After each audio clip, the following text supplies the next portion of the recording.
assassination attempt to his people, thousands of attacks on his character,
द्वन्द्वातीतं गगनसदृशं तत्त्वमस्यादिलक्ष्यम् एकं नित्यं विमलमचलं सर्वदी साक्षिभूतं भावातीतं त्रिगुणरहितं सद्गुरुं तं नमामि. सर्वं मम गुरु भगवत् श्री नित्यानंद परमशिवम पादुकार्पणमस्तु. we offer our heartfelt gratitude at the lotus feet of our Guru, His Divine Holiness, Bhagavan Shri Nithyananda Paramashivam. Sarvesham Swagatam. We're extremely delighted to welcome all of you from all the 24 different time zones gathered together at this time, just for one person, the Avatar, the Supreme Pontiff of Hinduism, Jagat Guru Mahasannidhanam, His Divine Holiness, Bhagavan Shri Nithyananda Paramashivam. We also welcome all the blessed Kailashians and all the e-Kailashians from thousands of Kailasas around the world gathered via two-way video conferencing, all the devotees of Swamiji and viewers from various parts of the globe, joining us through over 500 plus Facebook pages, Twitter, YouTube, Instagram, Nithyananda TV, Kailasa TV, Hinduism Now TV, and various other social media platforms. His Divine Holiness Bhagavan Shri Nithyananda Paramashivam of Kailasa, the ancient enlightened civilization, the great cosmic borderless Hindu nation, the world's own and only Hindu nation. His Divine I'm as Holiness, old Bhagavan as Shri Nithyananda Paramashivam, whom we fondly refer to as Swamiji, is an avatar from and is a supreme pontiff of Hinduism. He has made the science of power manifestation, yoga, temple-based universities for humanity, the Sovereign Order of Kailasa led by His Divine Holiness, and the Nithya and the Order of monks, nuns, and the Hindu diaspora are working for global peace and to give a superconscious breakthrough to humanity.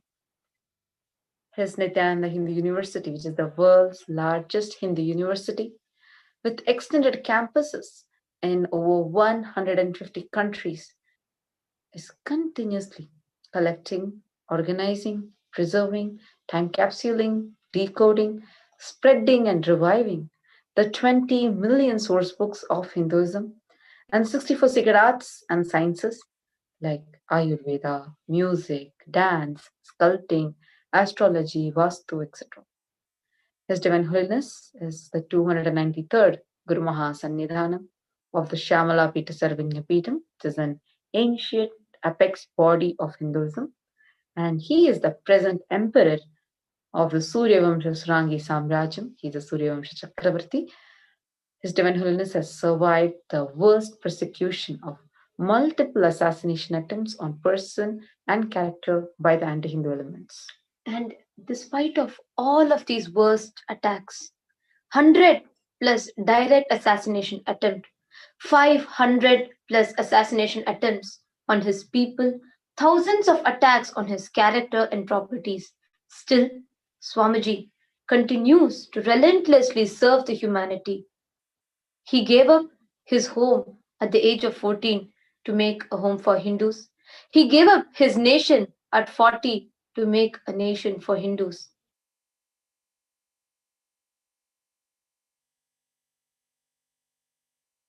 I'm as old as sun, as new as sunrise.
The various incarnations happened,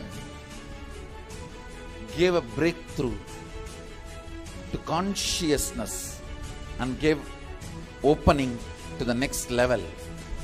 My responsibility is to introduce new consciousness which manifests powers of Sadashiva.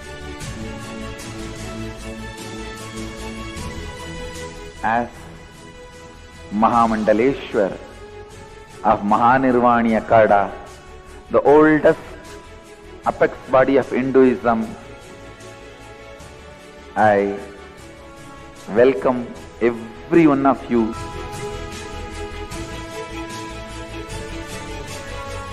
I have experienced Sadashiva in his completion, and he has empowered me to transmit that experience to all of you. It's my commitment to all of you. I'll make you experience and manifest Sadashivatva, powers and state and space of Sadashiva.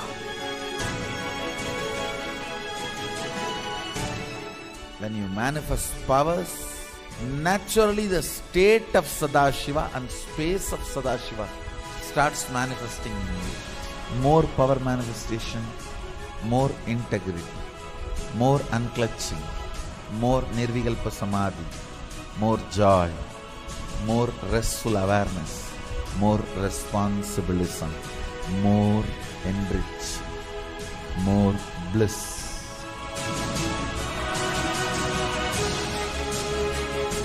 This tradition has a capacity to retain its authenticity and originality. My purpose is to make this statement to the world. Hinduism is real.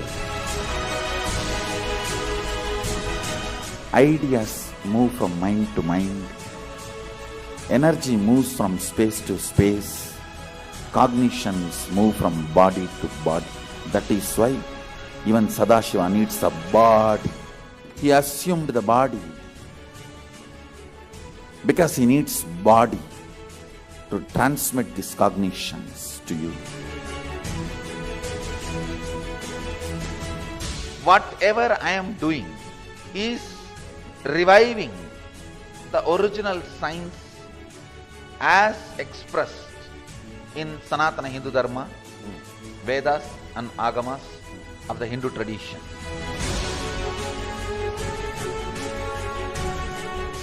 Given by Sadashiva, received by Devi, adopted by Vishnu to run this universe is Agama. Agamas insist on us serving beyond our frame.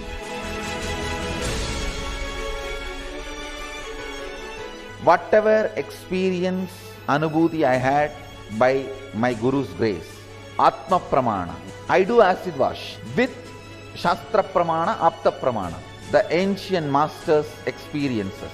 Whatever finally stand, I share it with the world as Sakshi Pramana. I welcome everyone for the grand feast of Sanatana Hindu Dharma. Let us go on contributing.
In Bhagavad Gita, Bhagavan Sri Krishna, when Arjuna was faced with war, Dvitiyodhyaya, the Sankhya Yoga, beautifully he declares, Shri Bhagavanuvacha Kutastva Kashmalamidam Vishame Samupasthitam Anarya Jushta Swargamya Kirtikaram Arjuna Klaibhyam Asmagamah Partha Naitatvayupapadyate Kshudram Hridaya Daurvalyam Tyaktvo Uttishta Parantapa. Krishna declares, O Partha, do not yield to this degrading impotence. It does not befit you. You such petty powerlessness of heart and arise, O Parantapa, destroyer of enemy. When Arjuna was faced with war, with the negativity, Kauravas, And when he is losing all the hopes he has, when he falters, the first chapter of Bhagavad Gita shows how Arjuna is faltering, the Arjuna Vishada Yoga. So when he falters and falls into powerlessness, is about to give hope. And when he's seeing that the negativity is taking over, Bhagavan Krishna, the avatar, holds his shoulder and reminds him about his powerfulness, awakens Arjuna from inside, giving him that strength, shedding light on his darkness which is coming inside. Same way, just like that, the avatar, His Divine Holiness Bhagavan Shri Nithyananda Paramashivam. When Hinduism is in its verge of getting diminished, and all the Hindus, the great Hindu leaders, are losing their hopes, many people are just losing their roots of Hinduism. When it is in its verge of getting diminished, all the Hindus across the globe are losing their hopes and confidence. Swamiji is relentlessly working, continuously reviving Hinduism to all its glory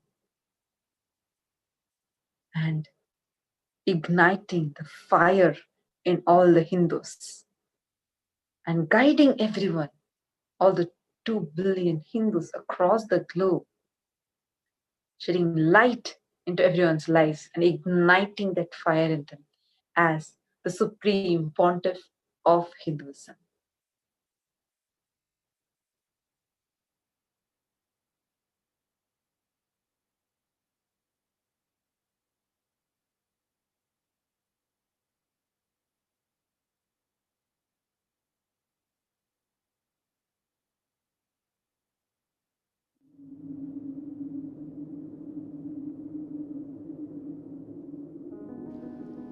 The first and foremost sacred secret I want you to know: integrity is falling in love with your higher personality. Understand? You do have Sadashivatva in you. You are hardwired for it. It's not that your Sadashivatva is gift from somebody. No.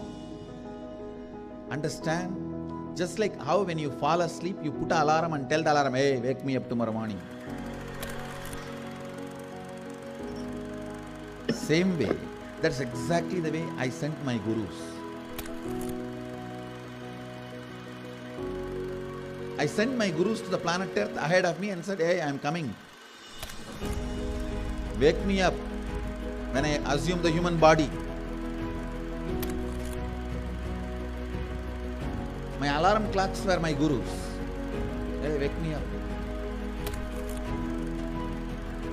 Understand? They just reminded me to fall in love with my higher personality,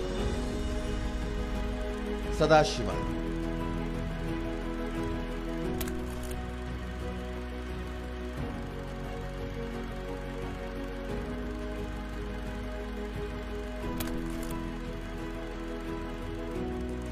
I started my public life in a very young age. Immediately after 12, after I realized my enlightenment, I took my first Padayatra as per my Guru's instruction. That Padayatra is my first enriching Padayatra.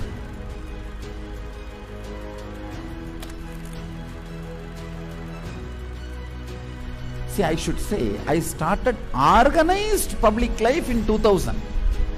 But my public life started when I was 12. How I started my public life? One person at a time. I'll walk from village to village, sit, spend some time. And small boy, naturally people will be curious, all alone. They will come and try to talk to me. Then I'll start talking to them and start enriching. Whatever little way I know.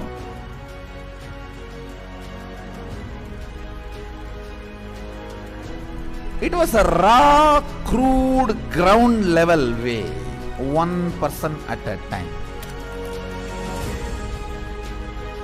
So I decided I am going to start my own way, one person at a time.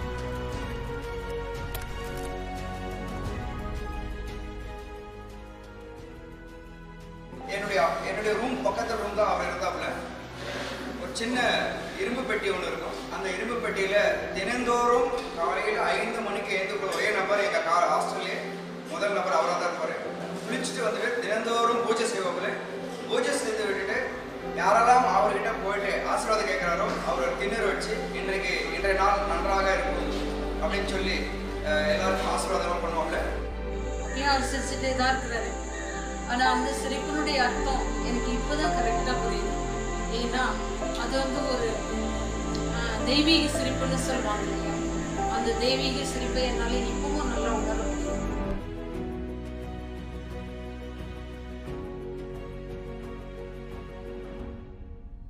ரூம்குள்ள வந்துட்டாருன்னா ஒண்ணு சும்மாவே இருக்க மாட்டாரு, book எடுத்து படிப்பாரு, இல்ல அந்த சிலைகளுக்கான அலங்காரங்கள் பண்றது இதெல்லாம் பண்ணிட்டு இருப்பாரு. இல்லைன்னா எந்நேரம் பார்த்தாலும் ஒரு அந்த மெடிடேஷனோ இல்ல வேற ஒரு பாவ நிலையிலையோ ரூம்குள்ளேயே நடந்துட்டு இருப்பாரு. இதுக்காக ஒர்க்கையும் டிஸ்டர்ப் பண்ண மாட்டாரு.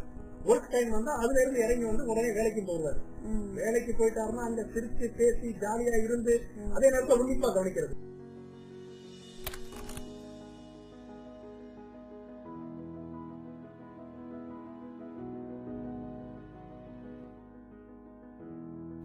Parivrajaka Yatra happens only when you move out of joy. I tell you, I was moving like a banyan leaf in the breeze. When a leaf falls from the tree, in the breeze how it moves. That's the way I moved in my life. That is why my Parivrajaka, even to remember, is a joy for me.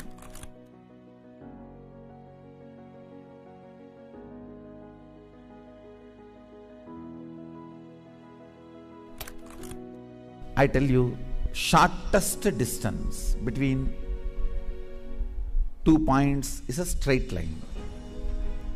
So most smartest strategy is hard work with integrity. That's all. That's the most smartest strategy. I decided, let me sit and start doing, start empowering, start enriching. Actually, that is the way I remember me even now. When I close my eyes, I don't remember me sitting in a golden throne. When I close my eyes, I only remember the boy, village boy with a stick on his shoulder, a kamandalu. Before Hindus could recognize, I have created a very powerful enlightenment ecosystem. Everywhere, spiritual awakening is happening, enlightenment is happening. People are manifesting enlightenment, manifesting powers, everything. Kailasa is reviving the enlightenment ecosystem. The Kailasa will be the place where almost million power manifestors are living and running. At least 10 million temples and monasteries, which are spiritual embassies of Paramashiva, and reviving this enlightenment, power manifesting civilization. Kailas is a place where everything related to superconsciousness is revived. All the sampradaya, all the spiritual ecosystems.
Kailasa is a place where everything related to superconsciousness is revived. All the sampradaya, all the spiritual ecosystems created for enlightenment will be revived and established in such a way it never gets lost again. There forever serving the humanity.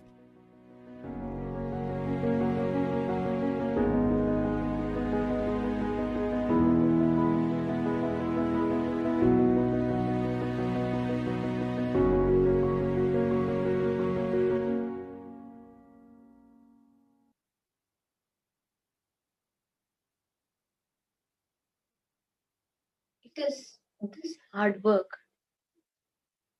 the sheer hard work that Swamiji has done in the last 25 years of his public life and much more even before, that has made Hinduism and many aspects of Hinduism what is unknown, unavailable to the public,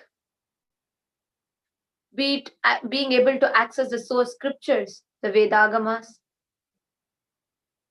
be it able to access the original lifestyle as per the Agamas, be it being able to access the authentic meaning and experience of Brahma Sutras, Shiva Sutras, Upanishads, Isavasya Upanishad, Katopanishad, Kenopanishad. So many such ancient scriptures, the source scriptures of Hinduism. What is something extremely rare and which is not easily accessible for seekers and Hindus practicing and living around the globe. It is this hard work of Swamiji's that has made everything accessible to all the Hindus. It is this exact hard work of Swamiji's that has made what was once an unkempt wild forest, a wild piece of land, into a huge international monastery campus and a huge international mission that is spanning in over 150 countries in more than 500 cities, and now grown into the world's only Hindu nation, Sri Kailasa. So while we talk about this Hindu nation, Kailasa, I remember of seeing some comments that were asking why exactly a Hindu nation is needed. This question can be addressed through multiple ways. Like as she was telling, a Hindu nation is needed to preserve everything, like being a seed bank. Like because of Swamiji's mission, are so many things of Hinduism even available and accessible to the public. One important thing is that we need to know Hinduism is in its verge of being effaced out of this planet. We were the largest living civilization, spanning in over. We had 56 nations that were just Hindu nations, where the whole government was based on Hinduism, the laws, the political structure, the economical structure, all the policies, everything was based on Hinduism. This was just 1,000 years before. And today, we are in a position where there is not a single nation for Hinduism. There is not a single Hindu nation. Even the last Hindu nation, which was Nepal, also declared itself as secular. So we don't have a single Hindu nation, which is why Swamiji has derived the one and only Hindu nation, Kailasa. The relentless, barbaric persecution and malicious attack are still continuing. So much attack. A lot. Every Hindu guru is targeted and attacked. So there is nobody who will have the spine to stand up to question the people who are persecuting us for the whole thousands of years. Continuous. The attacks are not stopping. It's a continuous, one after the other, one after the other. We are being attacked through all corners, all possible ways, through all different kinds of mafia gangs. Hindu gurus are being targeted. There's a whole way how the Hindu gurus are attacked. Let's watch a small video on it now.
Extravagant and sometimes strange costumes. Kanchi Shankaracharya Jayendra Saraswati. Kanchi Shankaracharya Jainendra Saraswati. Shankaracharya of the Kanchi Kanukati Mutt in Tamil Nadu. The secret Swami.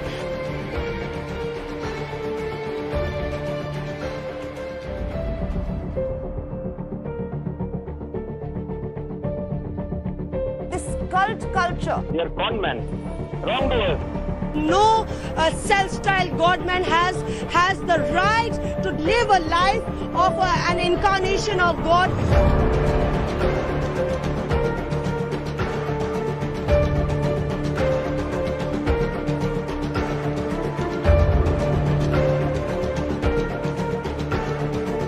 Rape, murder, kidnapping, abduction. Another day.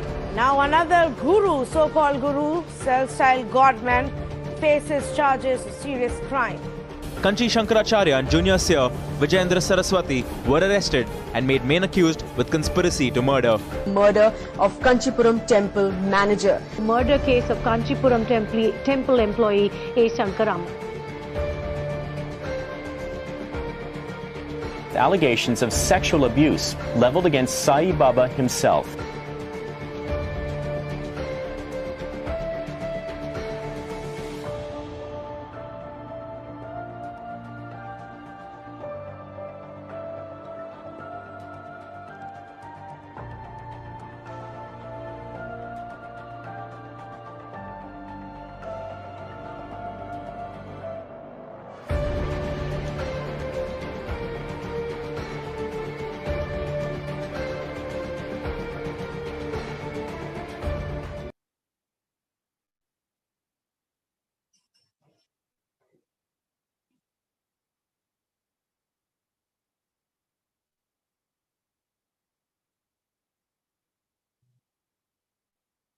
Every Hindu leader, every incarnation, every enlightened being that walks planet Earth are faced with persecution, are targeted, attacked. Back in those years, in the period of Bhagavan Sri Krishna, Lord Sri Rama, the demons were physical. Like you can see, there'll be like when Rama happened, it was Ravana. And so many other people who believed him, who followed him. And when Lord Sri Krishna happened, it was Kamsa, Shakuni, and so many others. It was all physical. Now, thousands of years later, again, when Swamiji, Paramashiva himself has happened,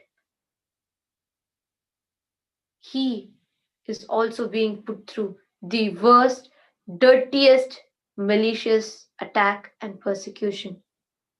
We can actually very clearly see how Swamiji is being attacked. The exact system, the exact lawfare,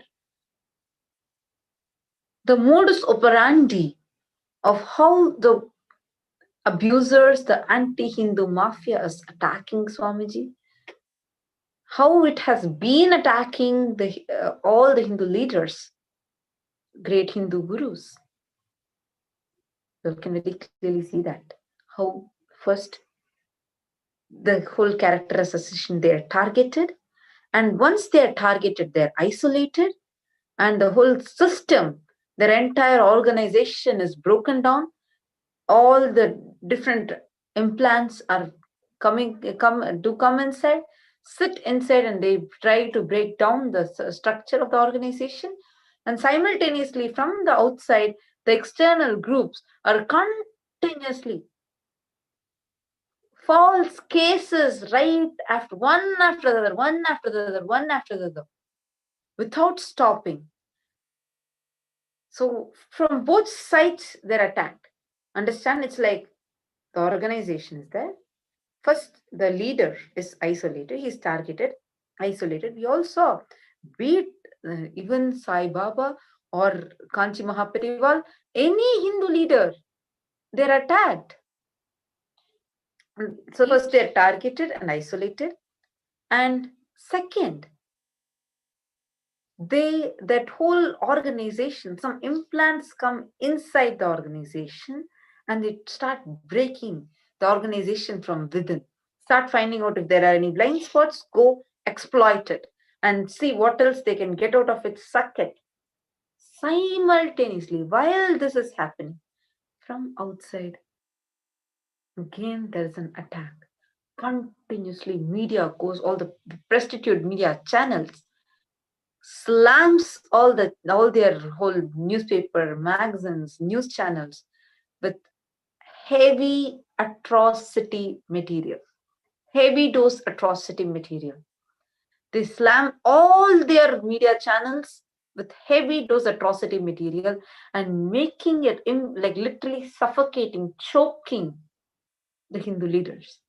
And there is a big lawsuit, all fake, baseless lawsuits filed on the Hindu gurus. That way, both from internal and external, the attacks are placed. We can very clearly see this happening to Swamiji. For Swamiji, one of the most dirtiest, I can't even use any other word, I should say one of the most dirtiest attack, cheap, dirtiest attack that I have seen. Because from 2003, there have been so many people in so many ways attacking Swamiji. But one of the most dirtiest that I have seen is by Kulnari Janardhan. It is the whole way he has the whole way he plotted the conspiracy and how he came in the guise of a devotee and attempted assassinations on Swamiji. He joined inside the campus, became part of the Sangha, plotted so many dirty, cheap conspiracies. It's even so, I even feel so disgusted to mention this, but unfortunately, that Kulnari Janardhan, that man is, it is even so cheap, but just to introduce to all.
All there has been so many assassination attempts directly on his devotees, disciples.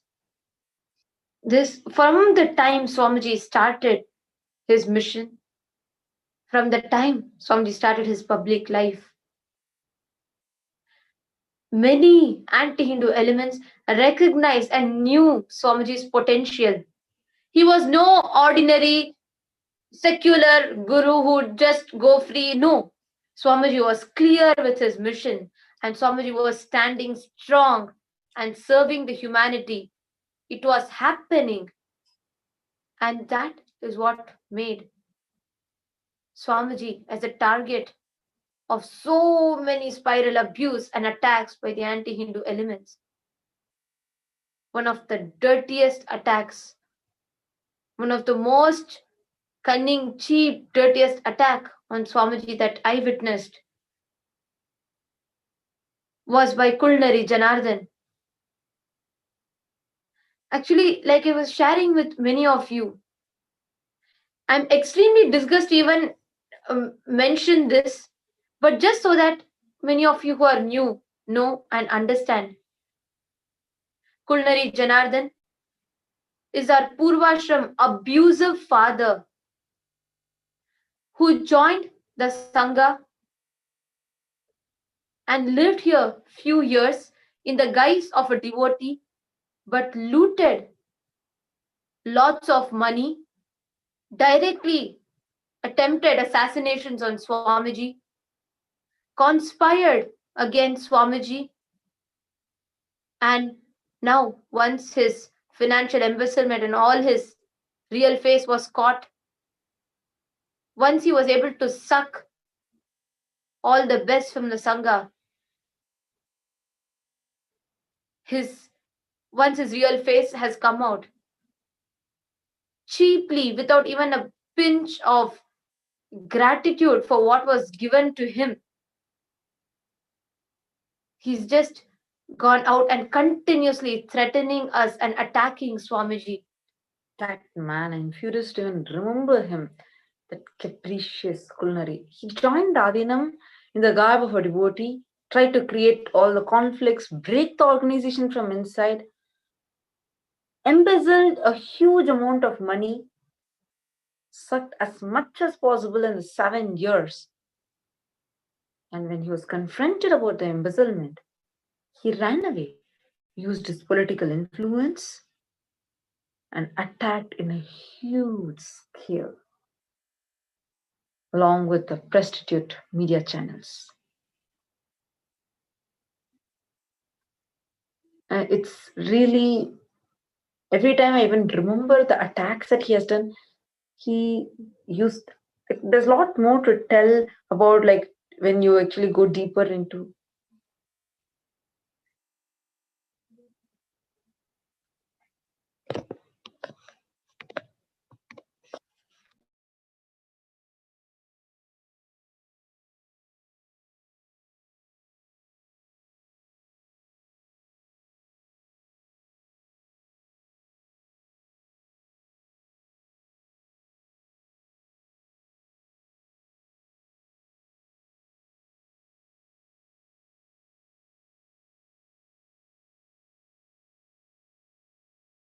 And also the clear conspiracy plan is getting revealed. Understand?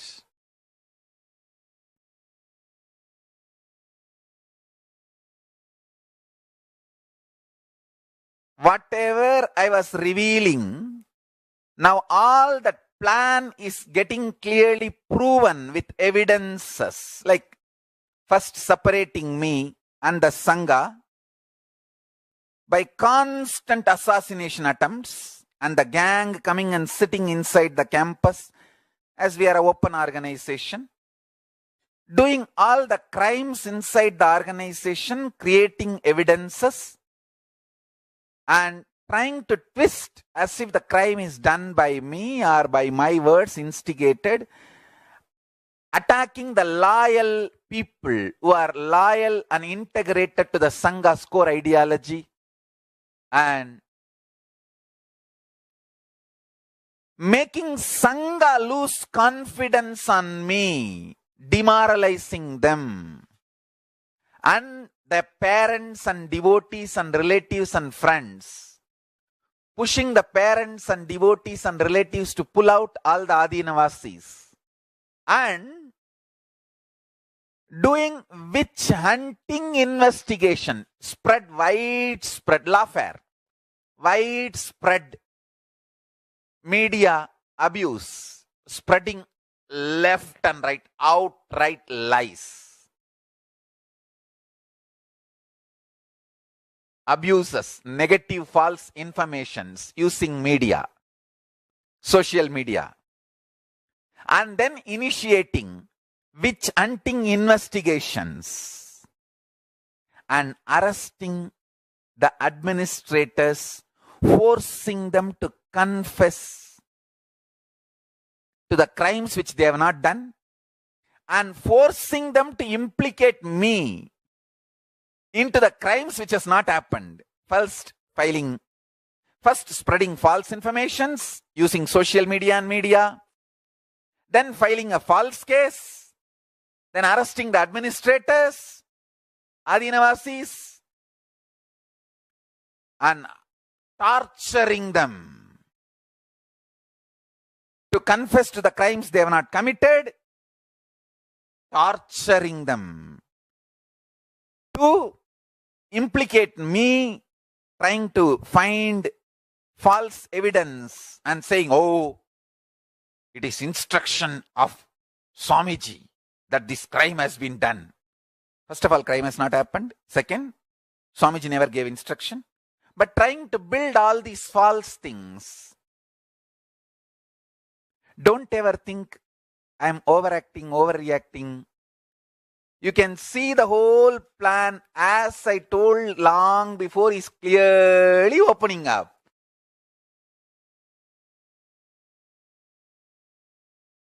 They are able to execute. Me revealing the plan ahead, are we having so much evidence? It's not stopping them. They are executing their plan. We will take everything and present it to judiciary. Let's see.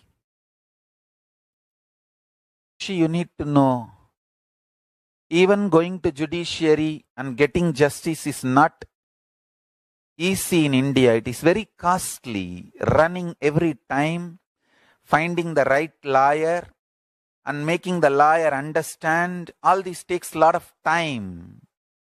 And then money. Of course, Paramashiva's grace, all of you have given money to the Indian Sangha. There is money donated. I am not asking for money, but I am asking for hands, people to run around, trusted people who will not be sold to the opposite side, selling our legal strategies to them, who will not conspire against us. Those devoted, dedicated people, that is what we are. In short, we need time to take it to lawyer, and lawyer getting convinced and internalizing, and then he taking it to the judiciary, getting the remedy. Lot of work.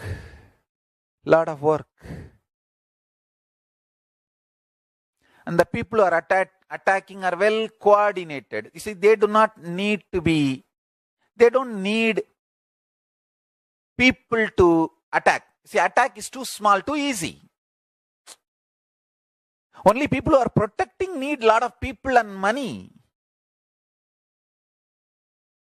People who are attacking, they don't need too much money or too much people. They can just use the state machinery.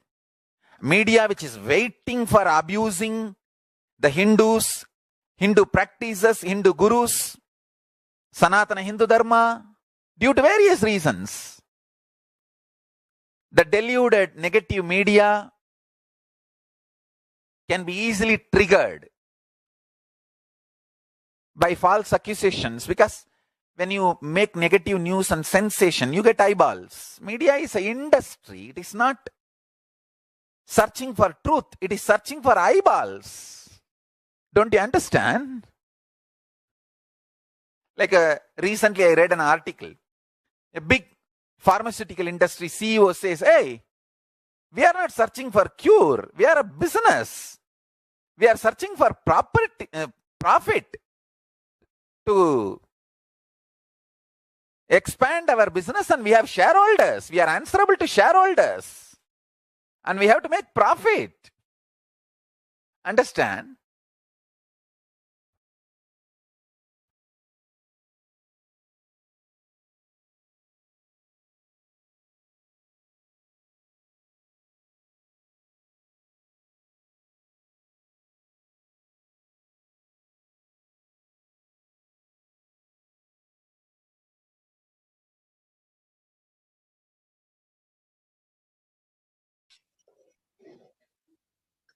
It is so painful to hear this from Swamiji. It's extremely painful that, like, to even listen to this to someone who has done so much to humanity, so much to Hinduism, given life to so many communities, revived so many traditions. This is the truth. This is what is happening to Hinduism. This is what is happening to Supreme Pontiff of Hinduism. This is what is happening to our Swamiji. This is just one example. There's so much more going on. You all might be knowing what each one of us know as, oh, Swamiji is being attacked in this way. There is character assassination attempts. Okay, you might have come across few magazines. It is only to that level we all know. There's a lot more going on. I was so shocked when I saw, like, there were hundreds of cases, false, completely baseless. Like, for example, there is a case on Swamiji telling there is Swamiji, some violence-based case, like of killing animal. Why? Because Swamiji has a printed cheetah cloth. A printed cheetah cloth. I don't know if something can be more ridiculous than this. How can animal prints or something that we all buy, for a printed cheetah cloth, it's very clearly shown. Like you can, it's fully print. It's not even something where you can feel it. It's a print. And the police have taken a complaint over it. Like this, there are hundreds of false, completely baseless, frivolous complaints. This is what is happening to Hinduism today. This is what is happening to the Supreme Pontiff of Hinduism today. This is what is happening to our Swamiji. Culinary. The most capricious, cunning fox. Highly politically influential and a Hindu criminal. He has tried to murder and assassinate Swamiji multiple times. That culinary Janardhan.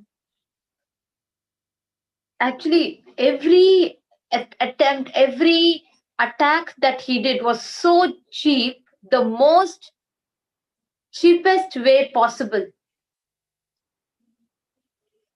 He had lived here in the Sangha for 7 years and multiple times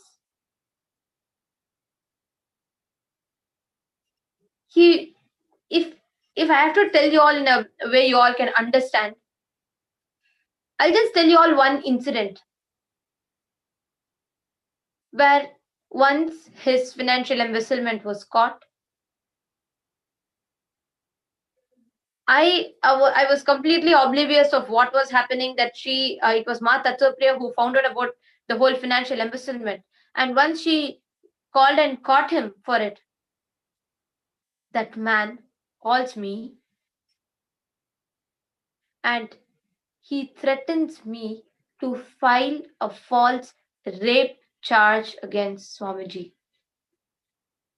Please understand.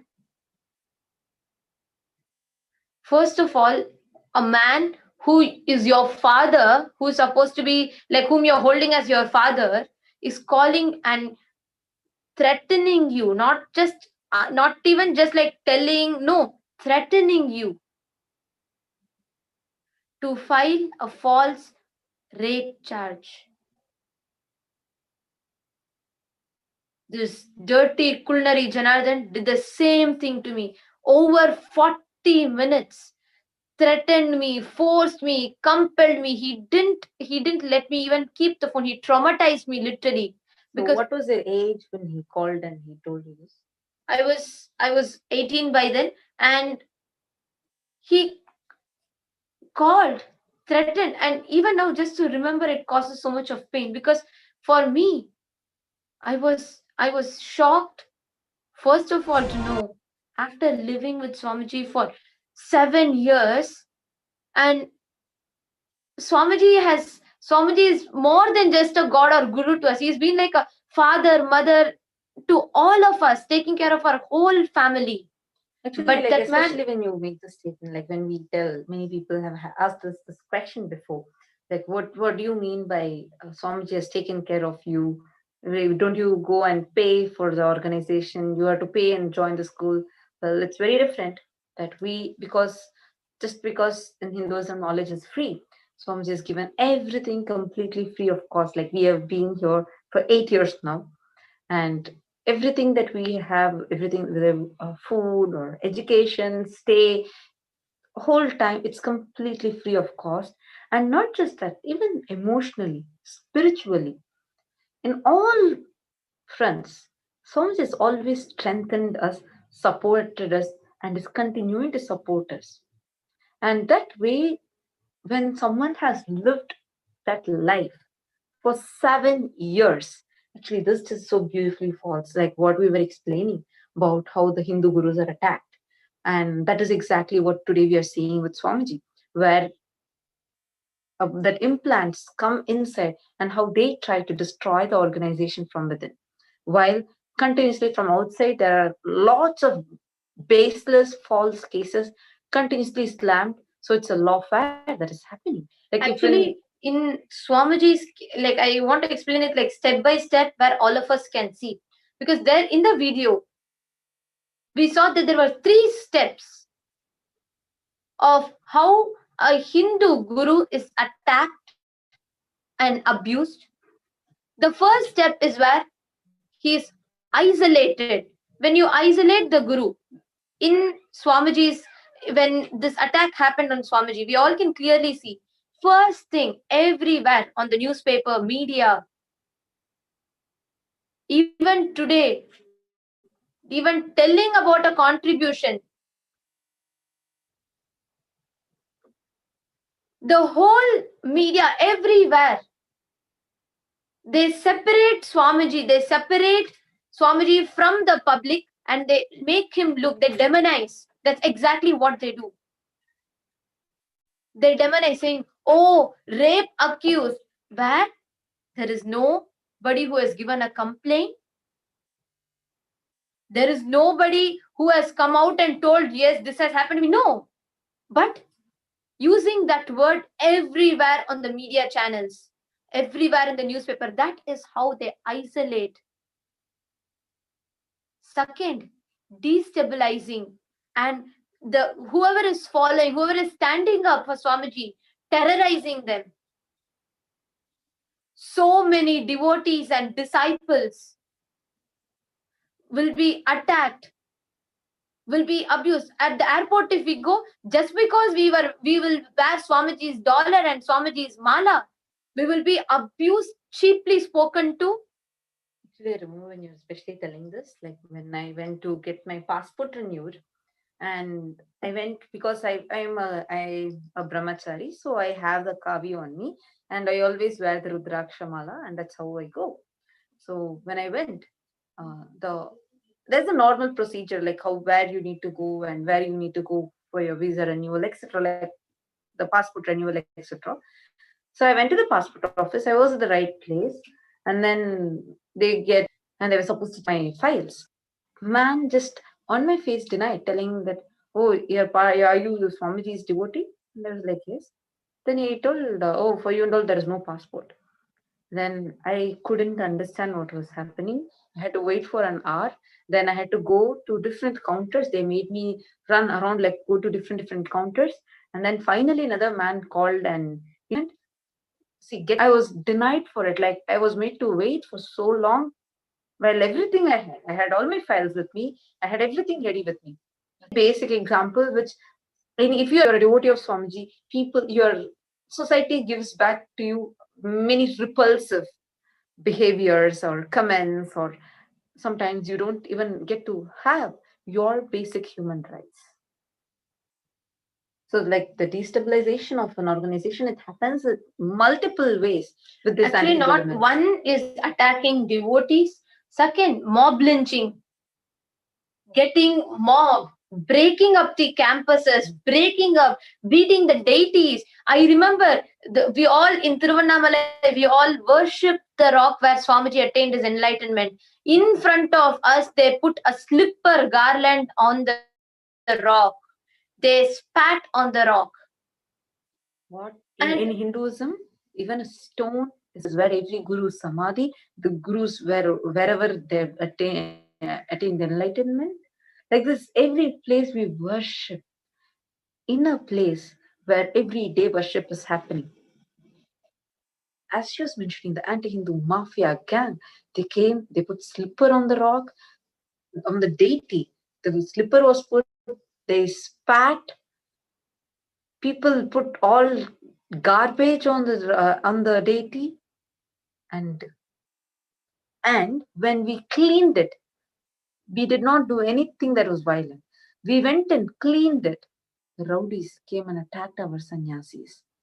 And ironically, this whole place that all of this happened was our monastery campus, where the sannyasis were residing, where there were deities, where there were all the rituals are being done, is a monastery campus.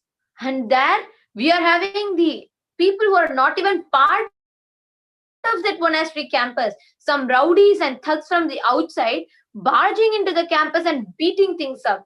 Like this everywhere. Even here, this Kulnari Janardhan, how he cunningly, I will just show the 3 steps how he did the exact same thing. Cunningly, first went to the media, started talking about Swamiji, telling, oh, he kidnapped. Where? There are no victims. Whom he kidnapped?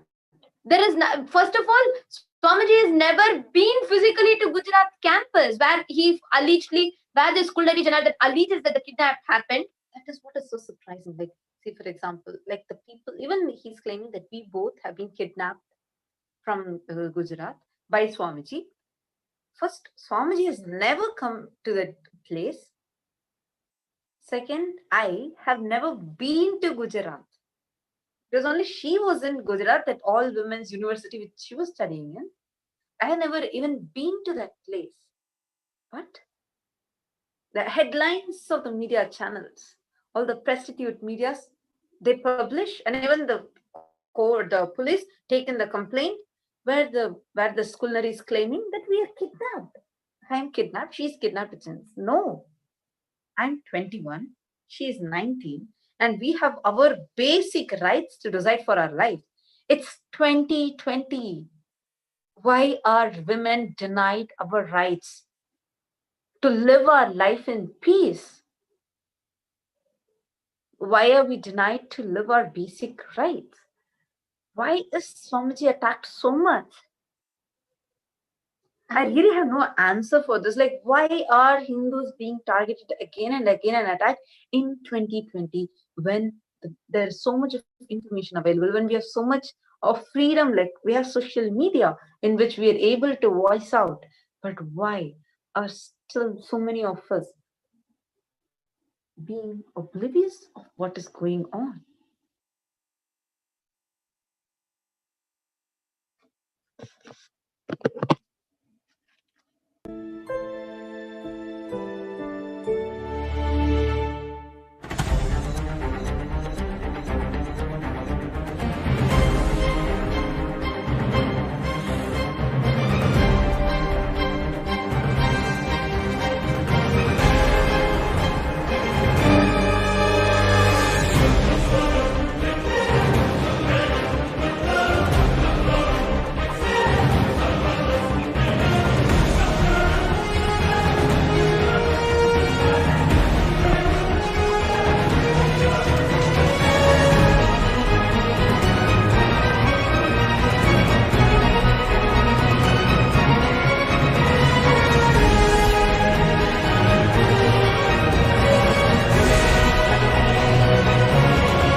You all can see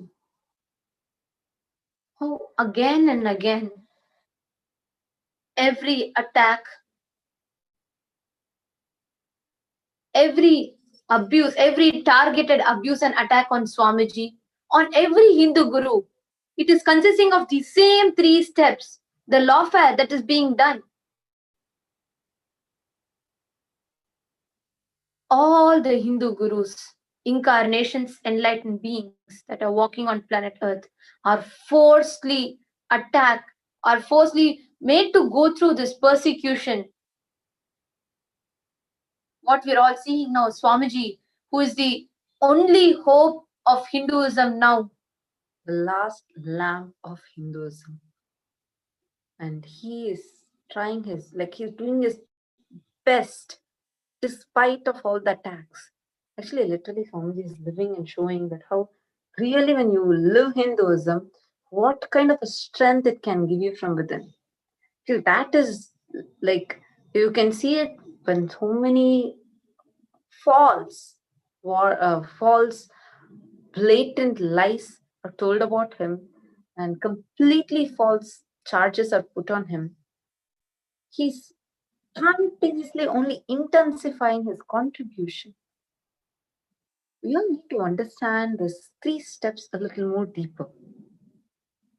How the Hindu gurus are attacked.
Extravagant and sometimes strange costumes. Kanchi Shankaracharya Jayendra Saraswati. Kanchi Shankaracharya Janendra Saraswati, Shankaracharya of the Kanchi Kanokati Mutt in Tamil Nadu.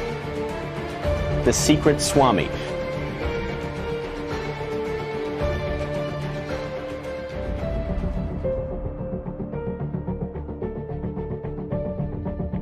This cult culture. We are con men, wrongdoers. No self-styled godman has the right to live a life of an incarnation of God.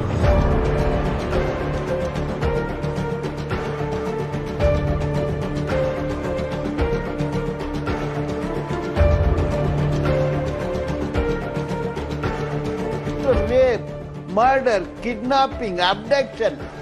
Another day. Now another guru, so-called guru, self-styled godman, faces charges of serious crime. Kanchi Shankaracharya and junior seer Vijayendra Saraswati were arrested and made main accused with conspiracy to murder. Murder of Kanchipuram temple manager. Murder case of Kanchipuram temple employee A. Shankaram. Allegations of sexual abuse leveled against Sai Baba himself.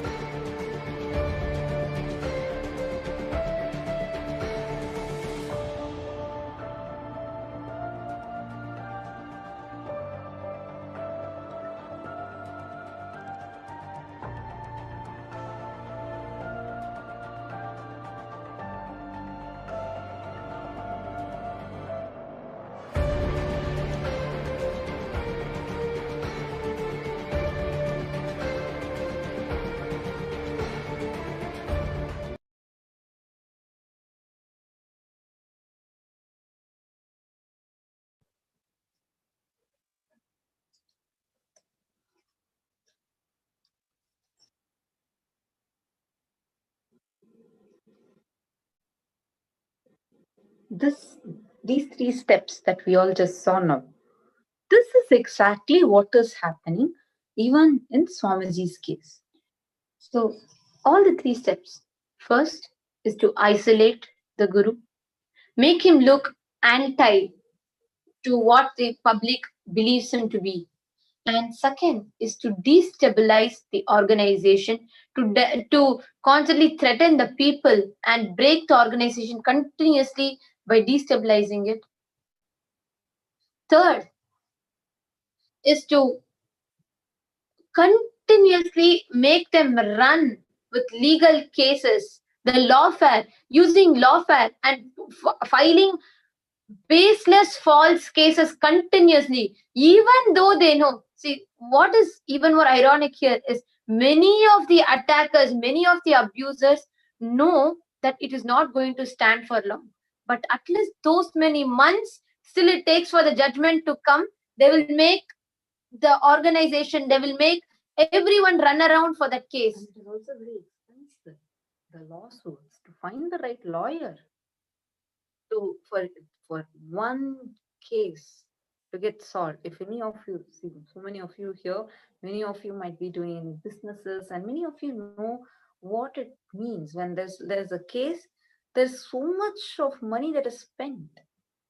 Even though you are right, actually, many times to prove your innocence, to show that really, truly, what case it's false. Like we are seeing in our case, where a false case is filed on us, claiming that we are kidnapped. Where that itself is a complete lie, and we are only telling, no, we are not kidnapped, we are living our life. Just for just one thing, so much is being spent, so much money is being spent. Just imagine. I'll just describe the situation. So how it exactly is, like every time an attack is placed, which is like happening continuously, non-stop, there are so many baseless, stupid cases, which like even as a normal person, even if you don't know anything about Swamiji, even if you just go and read the case, you will know it's so stupid. Like how I gave an example, cheetah cloth, where if you, even in picture, if you see, even if you go and see physically, touch and see, it's a cloth which doesn't have you, where you can't even feel there is any hair or anything. It's like a printed cloth. And they claim, oh, Swamiji is cheetah cloth. It is something against the law.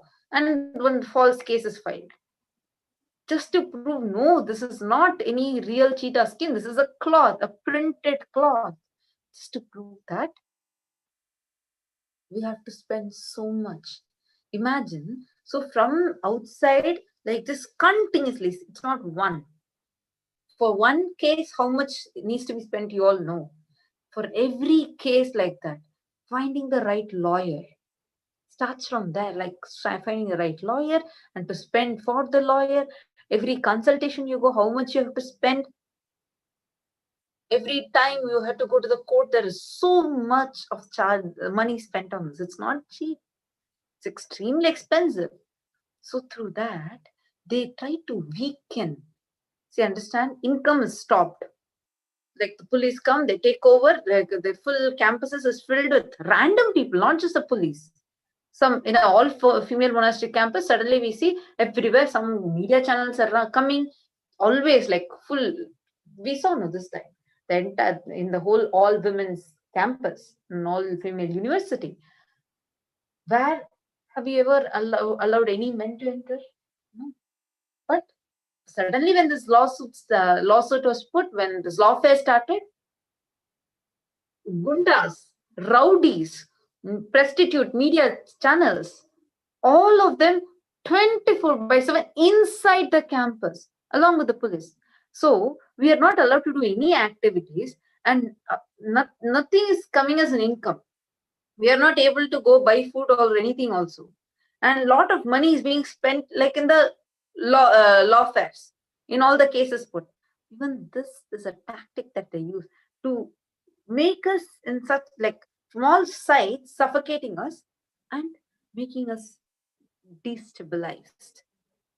Actually, even if this continues for even not once or twice, just few months, the whole organization will just collapse because you're choking it to the best of your ability.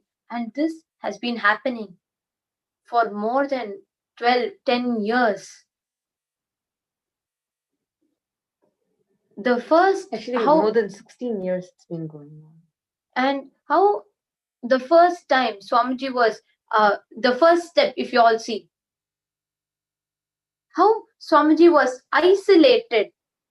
I will again give all of us the example of how this Kullari Janardhan, the cunning Kullari Janardhan has done this attack. First, he isolated Swamiji, meaning falsely alleging that Swamiji has kidnapped us, where there are no victims. We are coming literally on the videos and continuously telling, no, we are not kidnapped. And ironically, Swamiji has never ever been there in that monastery campus in Gujarat.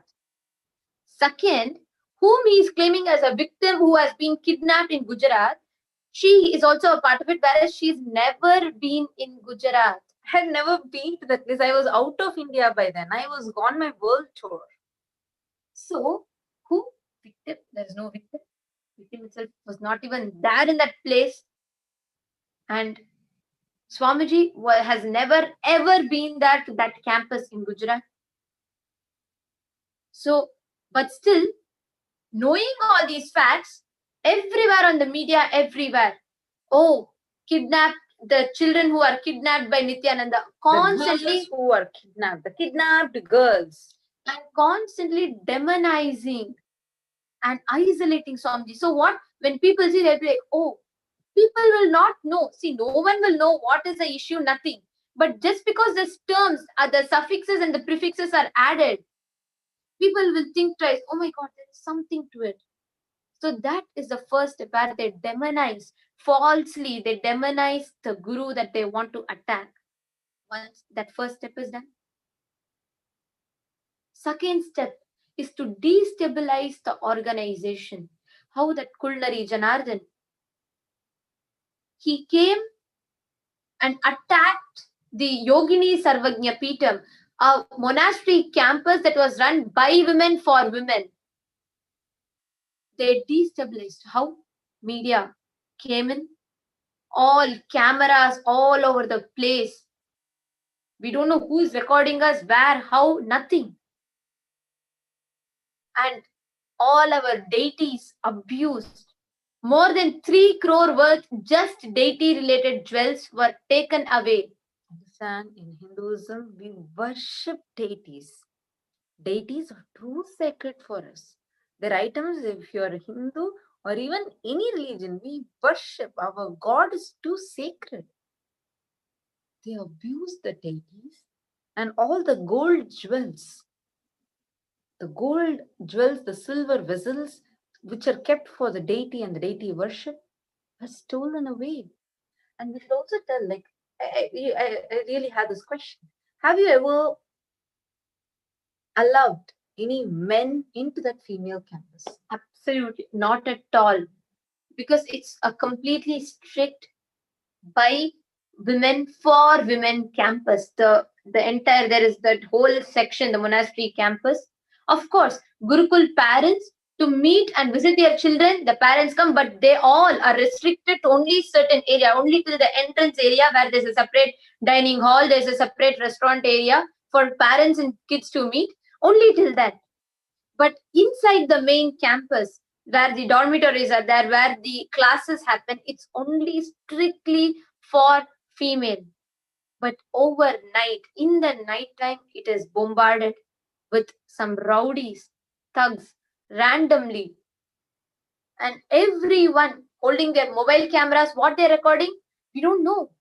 Everyone, I still remember, why were men, so many, 40 to 50 people randomly barging into the campus and looting? I also heard like some of our monk sisters who were sharing that when they were inside the rooms, like it was in the night, so when people are inside their rooms, there are men who came, they climbed the bathroom grill and tried to record, and they barged into their bedrooms and tried to record the women. And such sexual abuse had also happened. And this entire mob, entire big, huge crowd, the mob, along with the police, the political party which was there that day, and the goons, everyone were instigated by this Kulnari. Kulnari, who wanted, according to him, his claim was he wanted his daughter to come out. So she was the only one who was there in the campus. And he didn't even come and approach her. He didn't even come and ask her that, like, there was no conversation about it, about her coming out, like, as a proper way. All he did was he only blackmailed and threatened her, file a rape charge. And she was completely oblivious of what is going to be happening. And she clearly told no. So and he did not even come to campus on that day. he sent a group of thugs, a huge mob, and he instigated the police and all the media channels to attack. And the whole female campus is bombarded with all these people. When so many people are coming and bombarding and attacking, you tell, if as a normal, in so many of you, we have viewers from more than 150 countries watching. So each of you can share how in your country, what would you expect your media channel to do? When there is a female monastery that is getting attacked, and there are goons that are coming in, jumping in, attacking, trying to sexually abuse the female monastic members, all the female monks, and the police are just like that. They don't even have the FIR, the first complaint, still filed. There's no official complaint. So there is no base based on which they're coming in and trying to ransack the Adinam. There is absolutely no reason for them. So what would you expect the media channels to do at that time? Would you expect them to tell about how the female monastery is being attacked, or would you expect them to talk ill about the head of the monastery? The media was abusing Swamiji. They had not mentioned a single word. Unless we tell all these, I'm very sure that most of you would not even be knowing of these facts, how these goons came in and tried to sexually abuse us in front of the police. And many of the policemen too. They tried barging into the women's rooms, which was needed. So when this attack was happening, and like when they're trying to tell that they're trying to take you, were you there in the campus at that time? Yes, I was very much there in the campus and talking to them. I was just an 18-year-old girl who has absolutely no clue of what is happening.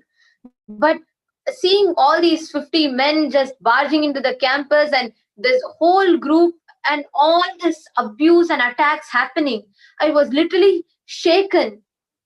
And I was begging, no, it is not. It is so untrue. It is not true. Whatever that Kuldari Janardhan is saying is not true. And I'm trying to frantically make calls to fix this thing, but no. This whole attack, this you all can see is a second step. How the entire organization is destabilized.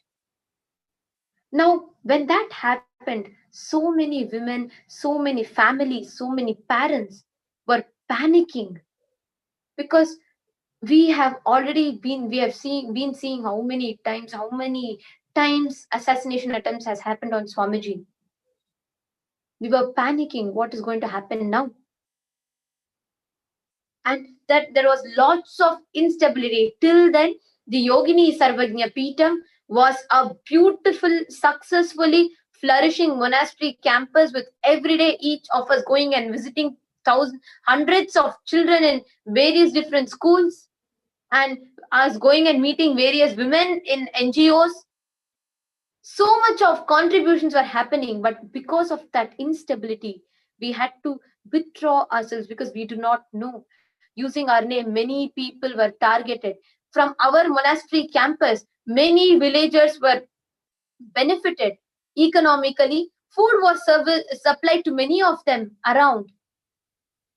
But we had to stop all of that. The instability that was caused overnight, many families, for their safety, had to go back to their homes. Many sannyasis were made homeless. Now, when this instability is caused, all our services, everything that Swamiji was doing, so offering to the women through the by women for women monastery campus, was stopped. Now the next step, Kulnari Janardhan did not just stop with this. He went on and filed a false habeas corpus, meaning he filed a case claiming that we were kidnapped, where I am making videos every day, begging and telling I am safe, I do not want to go back to that Kulnari Janardhan. But using our names, he filed a false case in the court and did not just end with that. Filed false cases on the administrators who were running that campus. Filed a false case on Swamiji, who was no way even connected to any of this. Now, because of this entire false case, Nithya Pranapriyananda, the sannyasi who was running the entire campus, the entire by women, for women monastery campus, they had to run from pillar to post, because just trying to handle all of these false cases that were being filed, to try to handle the media that was spying constantly on us, by sucking out our time and energy into running for these cases. So many other women who are there living just on this, who have given up everything else, who are living in the campus, they all don't know what to do, because they're made homeless. All their activities, what they're supposed to do, they can't do now, because the whole false cases are being filed. If we step out, even now, if they open the door and go out, there'll be media with camera waiting. Now, all these sannyasis do not know what to do. Overnight, they were made homeless.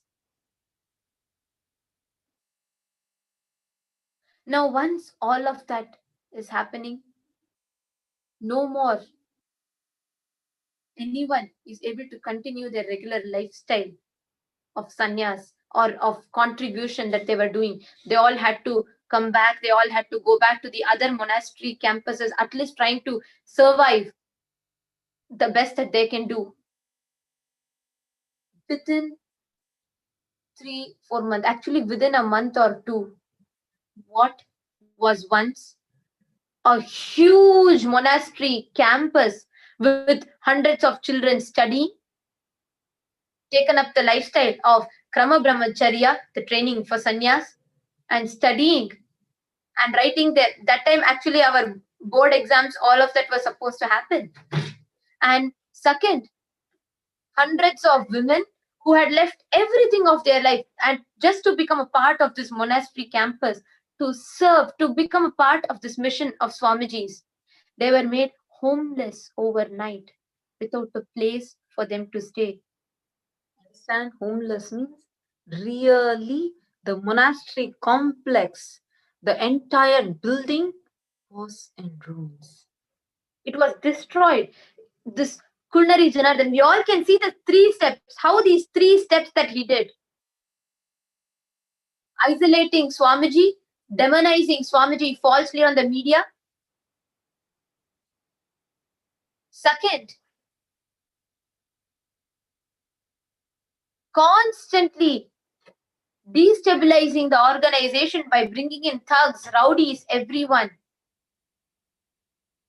And destabilizing, putting everyone in insecurity, all these sannyasis. Third,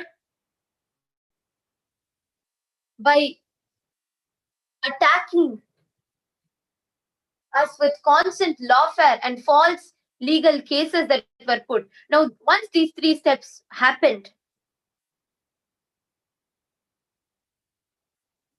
constantly, the moment these 3 steps have happened, what was once a successfully flourishing Adinam was no more.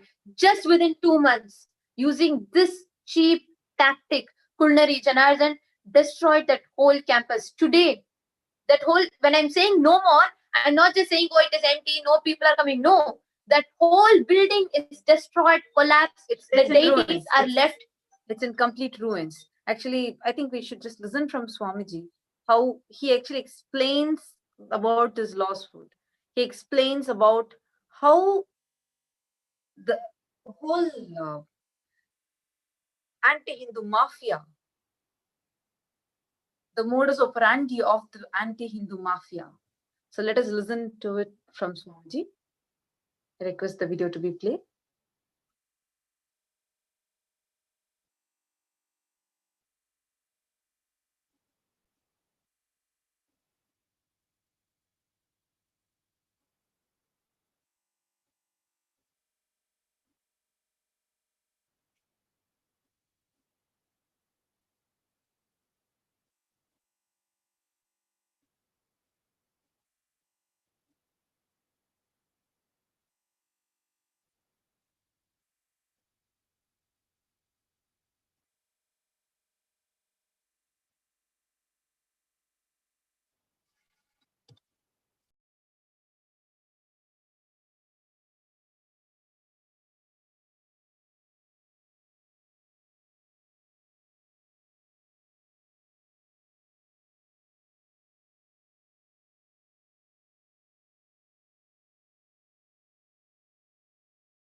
And also the clear conspiracy plan is getting revealed. Understand?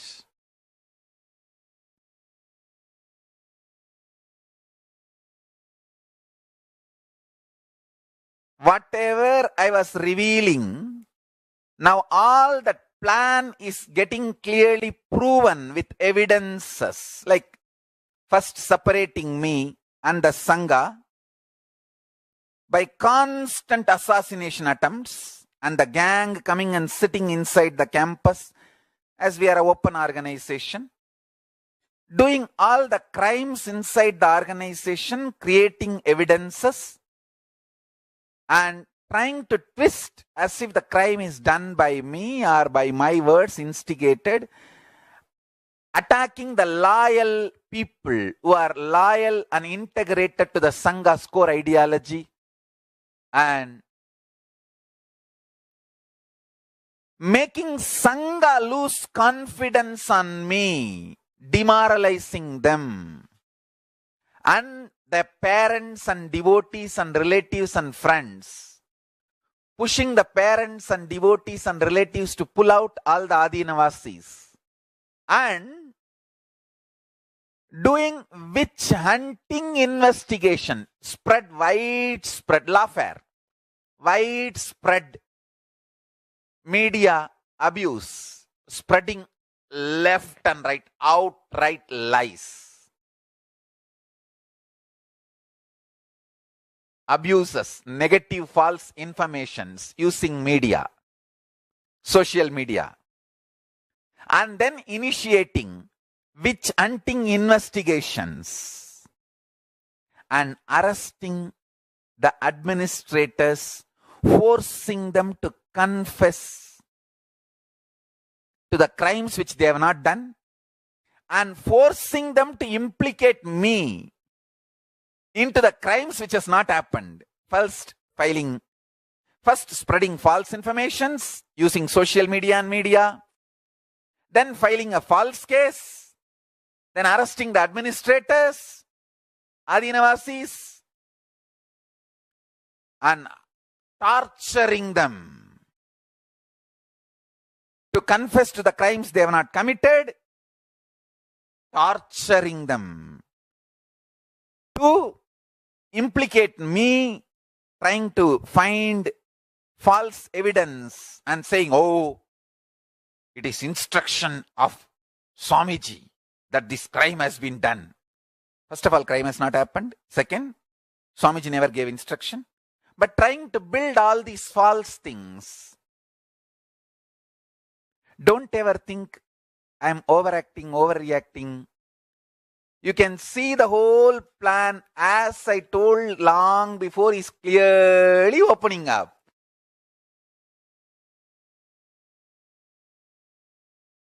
They are able to execute. Me revealing the plan ahead, are we having so much evidence? It's not stopping them. They are executing their plan. We will take everything and present it to judiciary. Let's see. You need to know, even going to judiciary and getting justice is not easy in India. It is very costly. Running every time, finding the right lawyer and making the lawyer understand, all this takes a lot of time. And then money. Of course, Paramashiva's grace, all of you have given money to the Indian Sangha. There is money donated. I am not asking for money, but I am asking for hands, people to run around, trusted people who will not be sold to the opposite side, selling our legal strategies to them, who will not conspire against us. Those devoted, dedicated people, that is what we are. In short, we need time to take it to lawyer, and lawyer getting convinced and internalizing, and then he taking it to the judiciary, getting the remedy. Lot of work.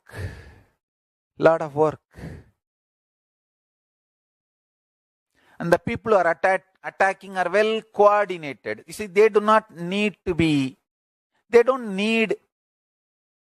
people to attack. See, attack is too small, too easy. Only people who are protecting need a lot of people and money.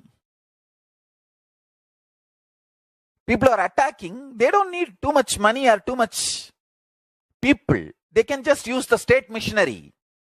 Media which is waiting for abusing the Hindus, Hindu practices, Hindu gurus, Sanatana Hindu Dharma, due to various reasons.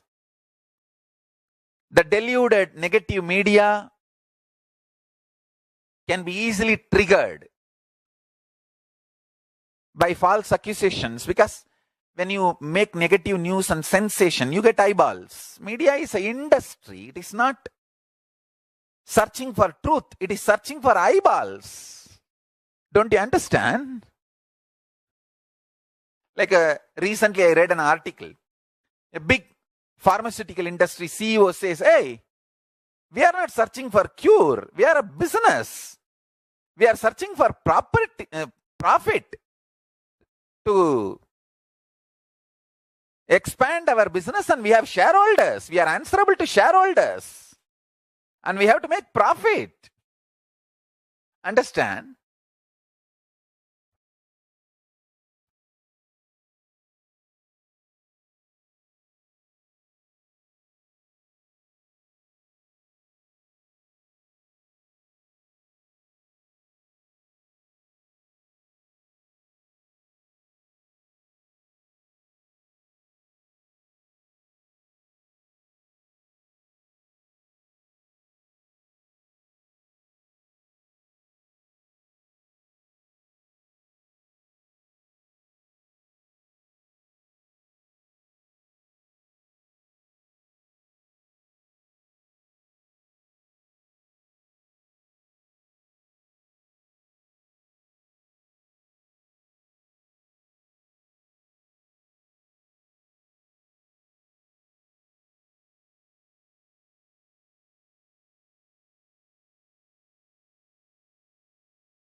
this is the modus operandi of how the attackers, how the abusers, how the Hindu mafia is attacking us continuously, how it is attacking all the Hindus, all the Hindu gurus. Hinduism is being persecuted in this large scale. And this is just one example. Literally, this is the way how they are suffocating, how they are attacking, and literally doing a cultural genocide to Hinduism. So many minor traditions are lost. Swamiji is being attacked because he's standing up for the Adi Shaivite minority community. It's an Adi Shaivite minority tradition, the ASMT, because of which so many people are attacking Swamiji. Because Swamiji is standing up for, he's protecting many of the small communities, many indigenous communities, many indigenous traditions. He's given life and revived many indigenous traditions, including, like, for example, there's a separate community called as the Vishwakarma community, which does all this sculpting in a very unique way. And only they have that science only amongst their community. And because of a lot of persecution, that community started declining. And today we are left with only about 100 people who know the science. And even in that, many are old age people, and many of them are literally, some of them have already passed away. So that science is dying. And while that science is dying, and Swamiji, because Swamiji is giving life to all of them through building so many temples, Swamiji does not allow this just a machine carving. Swamiji calls that particular community in the very traditional method. There's a way how to like take the proportion using a coconut leaf. Like everything is done as per the agamas, as per the scriptures. And because Swamiji has revived all these minority traditions, minority communities and traditions, the indigenous traditions, lot of attack is happening because people are seeing that Swamiji is really reviving Hinduism. See, Hinduism is not like one source book, just one set of rules, or you have to follow this. Hinduism is not a commandment-based tradition, a commandment-based religion. It's a mother, it's an ocean with so many minor religions under it. Actually, here, this is exactly one of the main reasons why Swamiji becomes the prime target of attack for many anti-Hindu elements. Because take any topic, Swamiji, any topic related to Hinduism, or any topic where related to empowering or contribution, Swamiji would have already given a strong voice for that. Be it women empowerment, Swamiji has done lots of contribution towards that, including as recent as the Yogini Sarvagnya Peetham in Gujarat. Second, take it protecting animal rights. So much, be it the Nithyananda Goshala, which is protecting so many cows, or be it all our hundreds of Kailasas around the world, which strongly condemns any animal abuse or violence that is done.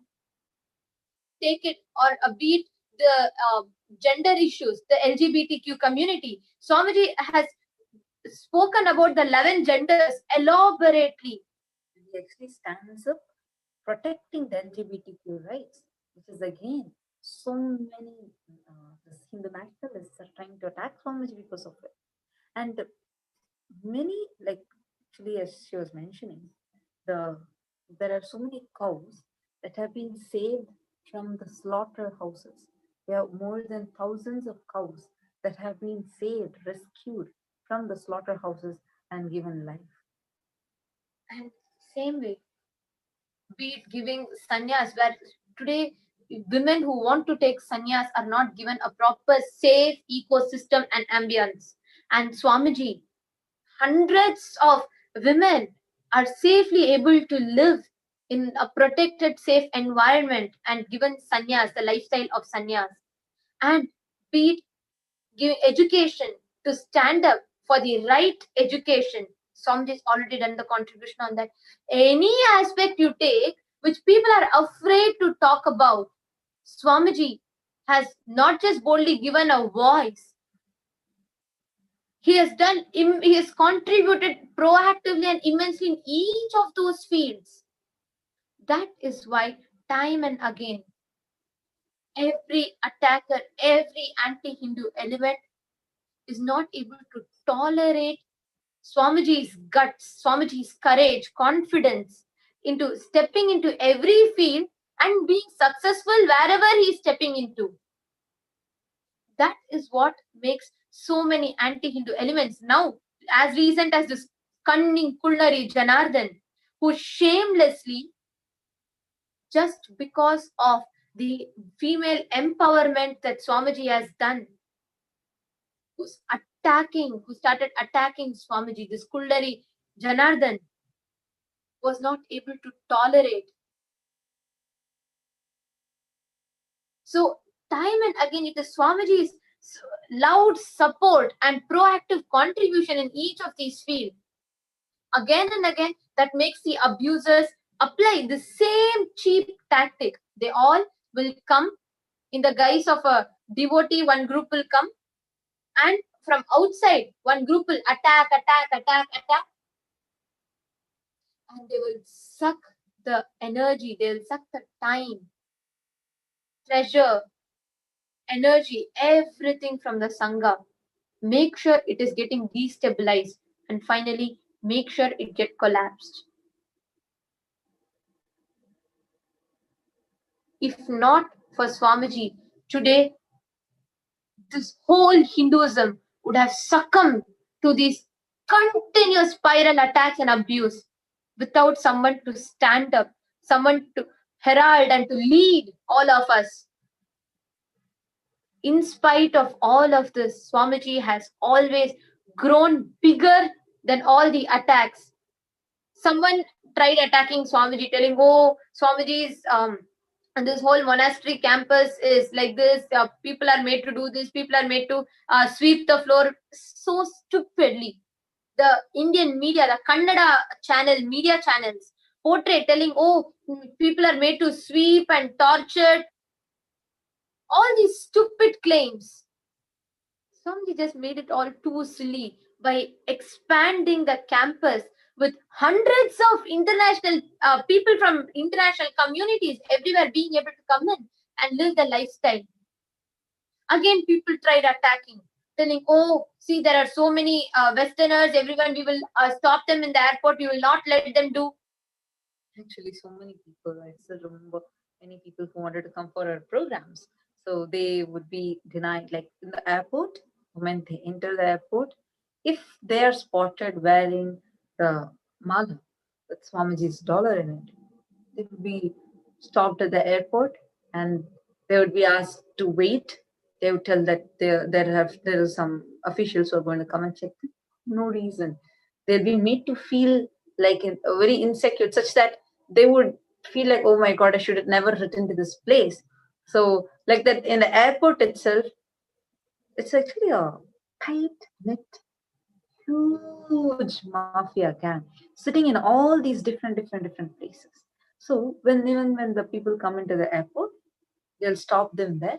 I remember one of the sannyasi. So when she wanted to go get her visa renewal done, and when she came back, because she was all clad in the saffron robes and wearing the Rudrakshmal of Swamiji, she was made to stay in the airport, and the airport officials would not give her suitcase. They wouldn't allow her to go take her luggage.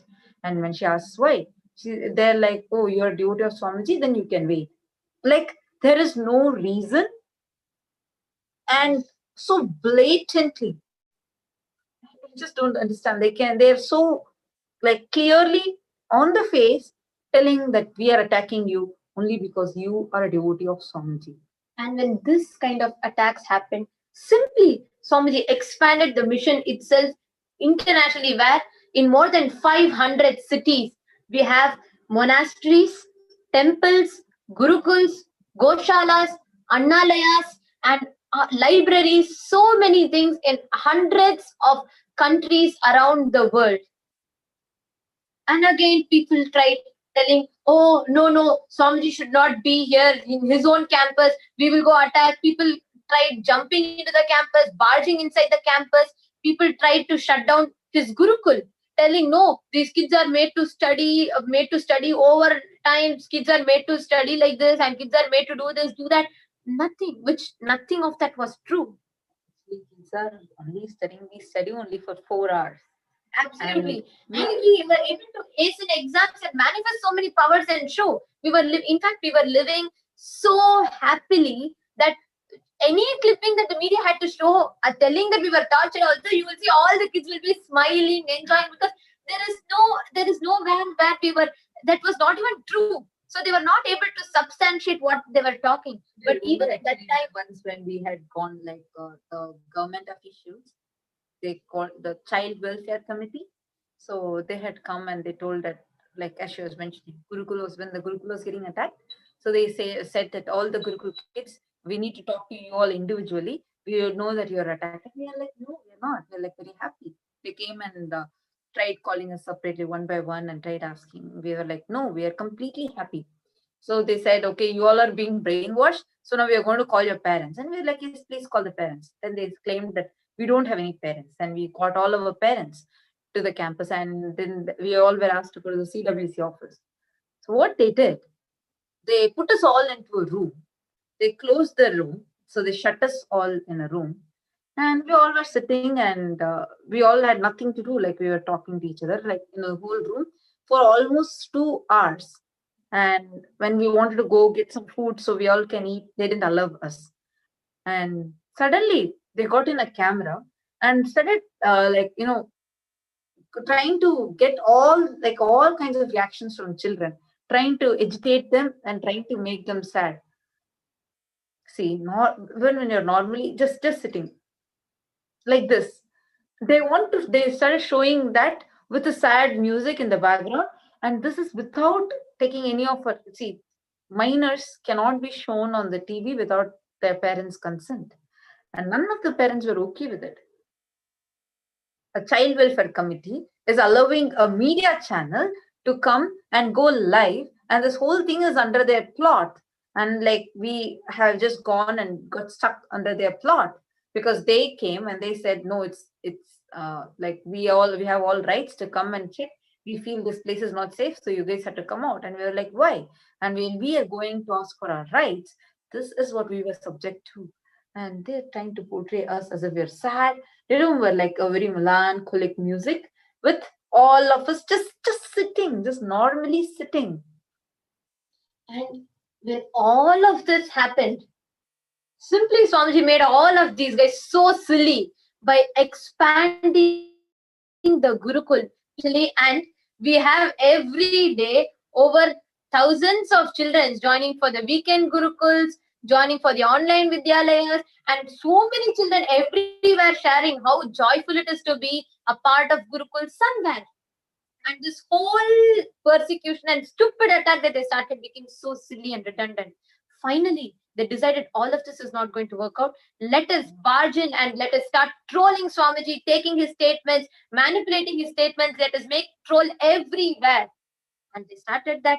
Swamiji just made them all silly by growing much more. So all the statements that Swamiji started making, in the end, what these silly people started as an attack, today Swamiji is an inspiration for so many youth. There are so many media channels everywhere that are continuously taking Swamiji as an inspiration. Many of them are like, wow, if I have to just become like Swamiji, how courageous he is. And lastly, they tried directly attacking, assassinating Swamiji after every attempt failed, and directly jumping into his campus with weapons, with knives, everything to attack physically and murder Swamiji. He was chased out of his own monastery campus. He was made to give up his own nation. And even when the worst of what anyone can imagine happened, Swamiji made that whole thing silly and redundant by creating Kailasa, the only Hindu nation on planet Earth today. And he is today the supreme pontiff of Hinduism, leading and guiding 2 billion of us Hindus who are all watching this from different corners of the world into living a conscious lifestyle and having a superconscious breakthrough. When we are seeing all these that Swamiji is doing, despite of all the attacks, what one thing we can see is his absolute hard work and his sincere tyaga, completely do sacrifice of everything and standing up for his mission and vision. And his contribution is continuing. Just in a few more moments, we are going to be again having, though we have satsang every day is a unique satsang. Every day we all have unique, amazing experiences. So now let's get ready. Let's prepare ourselves to receive Swamiji, to have the darshan, and to get filled with amazing truths and experiences. So let's prepare ourselves with a small meditation. Please sit with the head, neck, and spine in a straight line. Close your eyes. Breathe in and breathe out deeply and slowly. Now start chanting the Mahavakya Om Nithyananda Paramashivoham intensely from your navel center. Please close your eyes.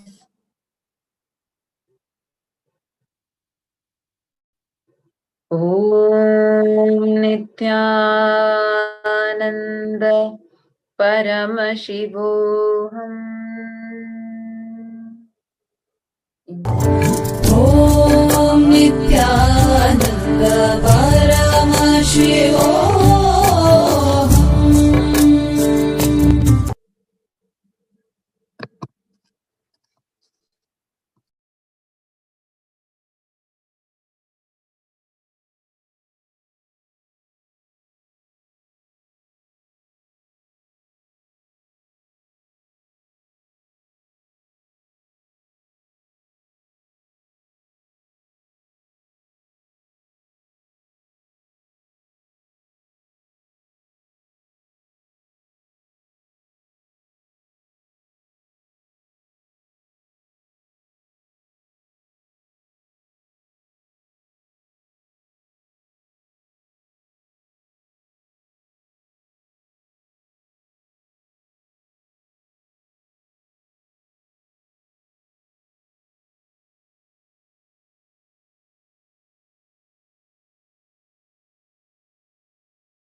Connecting with the divine with your eyes closed is meditation. Connecting with the divine with your eyes open is darshan.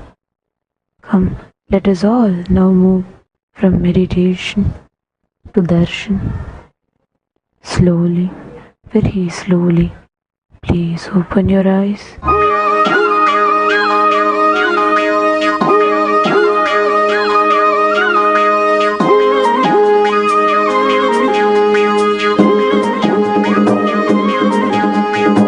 கண்டாரே காணாதத கண்டாரே கண்டாரே காணாதத கண்டாரே ஒரு வீடு ஒரு கூடு அட எதுவும் கிடையாதே சாக்காடு பிடிமூப்பு அதையெல்லாம் கடந்தாரே கண்டாரே கைலாசம் கண்டாரே கூத்தாடும் கடையாண்டி அதை குறியா கொண்டாரே காத்தோடு கதை பேசி சிவஞானம் கண்டாரே பத்தோட ஓரட்டு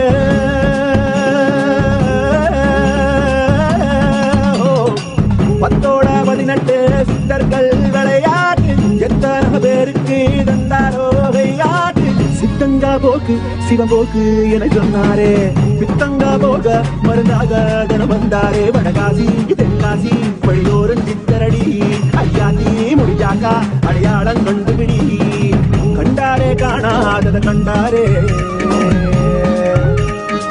கண்டாரே கைலாசம் கண்டாரே கண்டாரே காணாதத கண்டாரே ஒரு வீடு ஒரு கூடு அட எதுவும் கிடையாதே சாக்காடு பிடிமூப்பு அதையெல்லாம் கடந்தாரே கண்டாரே கைலாசம் கண்டாரே கூத்தாடும் சடையாண்டி அதை குறியா கொண்டாரே காத்தோடு கதை பேசி சிவஞானம் கண்டாரே பத்தோட ஓரட்டு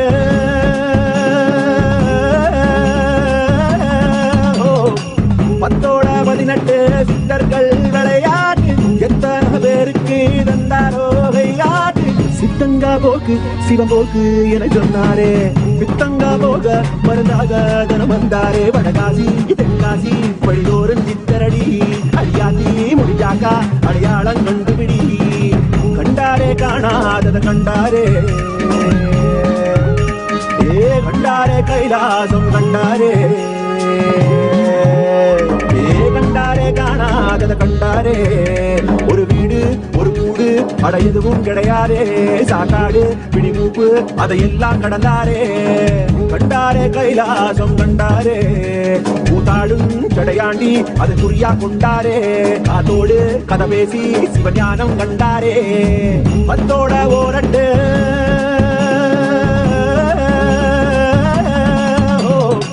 பத்தோட 18 சித்தர்கள் விளையாட்டு எத்தனை பேருக்கு தந்தாரோ விளையாட்டு சித்தங்கா போக்கு சிவம்போக்கு என சொன்னாரே பித்தங்கா போக மருந்தாக தினம் வந்தாரே வடகாசி தென்காசி வழிதோறும் சித்தரடி ஐயாத்தி முடிஞ்சாக்கா அடையாளம் கண்டுபிடி கண்டாரே காணாதத கண்டாரே கண்டாரே கைலாசம் கண்டாரே தரும் லிங்கம் ஆனந்த நித்யன் தந்த ஆனந்தலிங்கம் பிணி நீக்கும் உயிர் காக்கும் ஞான ஒளியாக பூத்த நித்யானந்தன் தந்த உயர்லிங்கம் ஆதிலிங்கம் ஜோதிலிங்கம் அற்புதலிங்கம் ஞானலிங்கம் நித்யன் தந்த ஆனந்தலிங்கம் ஆதிலிங்கம் ஜோதிலிங்கம் அற்புதலிங்கம் ஞானலிங்கம் நித்யன் தந்த ஆனந்தலிங்கம்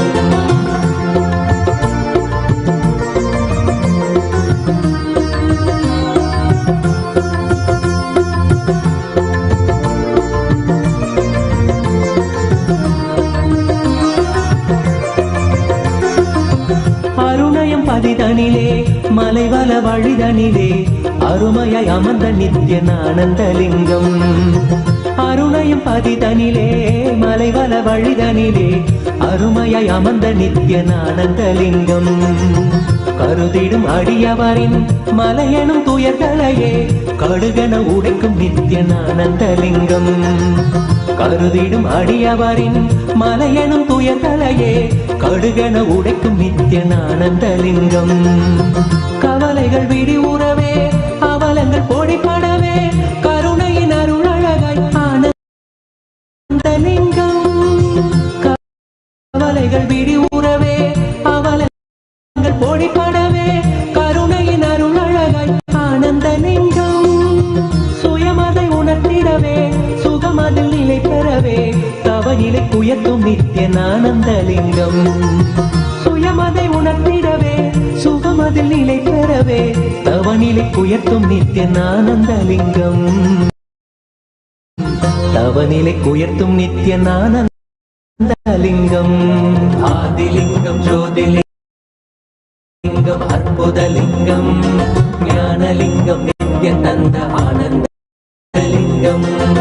ஆதிலிங்கம் ஜோதிலிங்கம் அற்புதலிங்கம் ஞானலிங்கம் நித்யானந்த ஆனந்தலிங்கம்.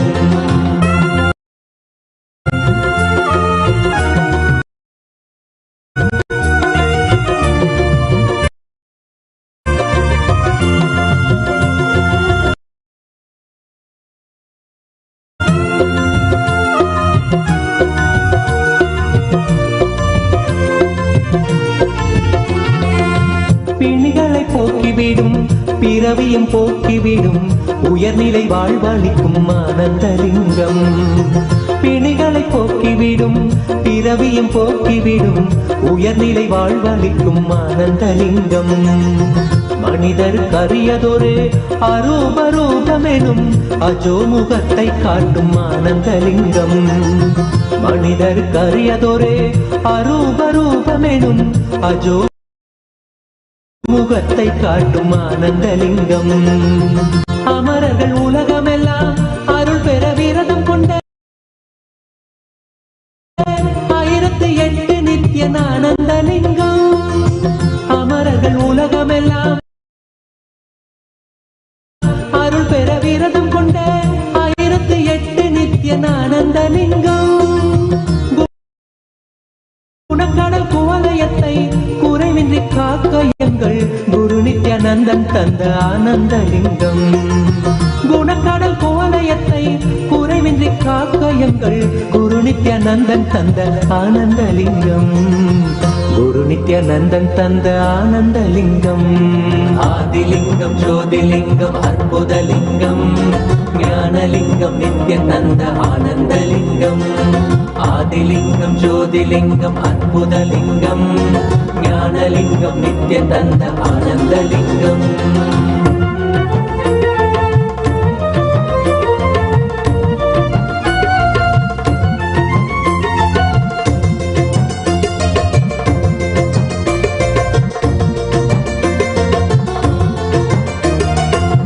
அயனறி கருளிடவே அக்னி வடிவினிலே அருணையில் உதித்த நித்யனானந்தலிங்கம்.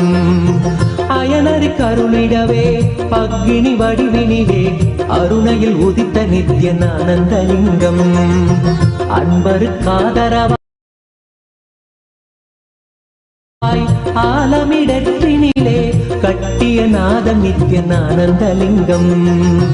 அன்பருக்காதரவாய் ஆலமிடற்றினிலே கட்டிய நாதம் நித்யனானந்தலிங்கம். ஆதியும் அந்தமில்லா ஜோதியின் ரூபமென சூட்சமாத்மமான ஆனந்தலிங்கம்.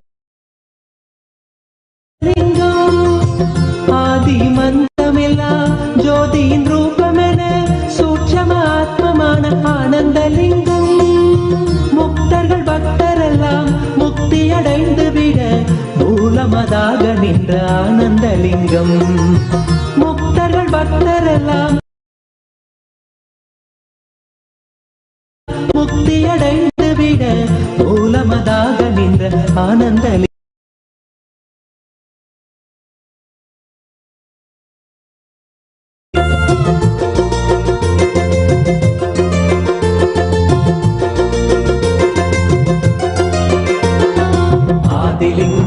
ஜோதிலிங்கம் அற்புதலிங்கம்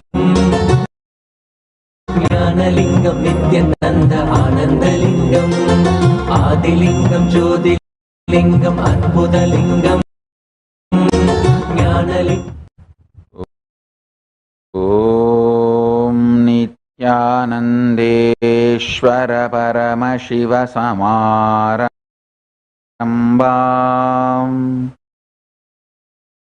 நித்யானந்தேஸ்வரி பராசக்தி மத்யமாம் அஸ்மதாச்சார்ய பர்யந்தாம் வந்தே குரு பரம்பராம்.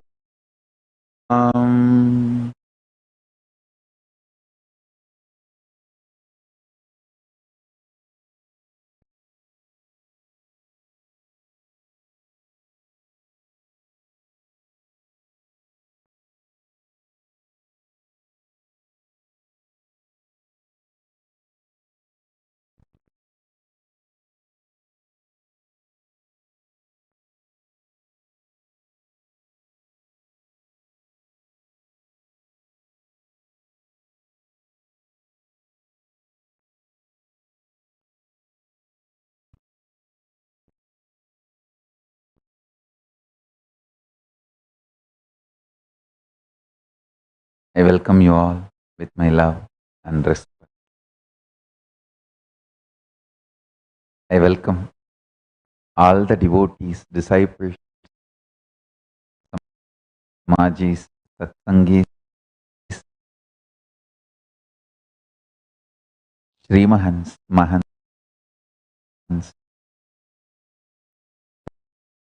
Tanedar Kotari, visitors, viewers, Sarvanyapita Kartas, Yajamans,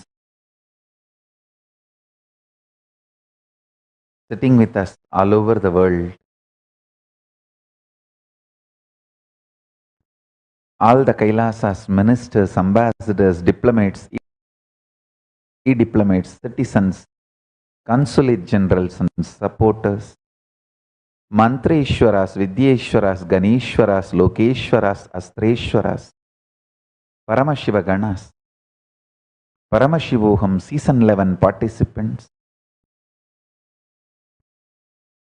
and all those watching us live on Kailasa TV, Kailasas NTV, Kailasas HNTV, and other social media platforms. I welcome all of you with my love and respect.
I welcome all of you with my love and blessings. Paramashiva's message directly from Kailasa. Tapas means breaking, destroying, not only the restrictive patterns or restricting logic are restricting belief systems, the very conscious foundation which restricts you, the principle of Maya, breaking it is tapas. Just swallowing it and digesting it is tapas. Listen. I'm talking about these 36 tattvas.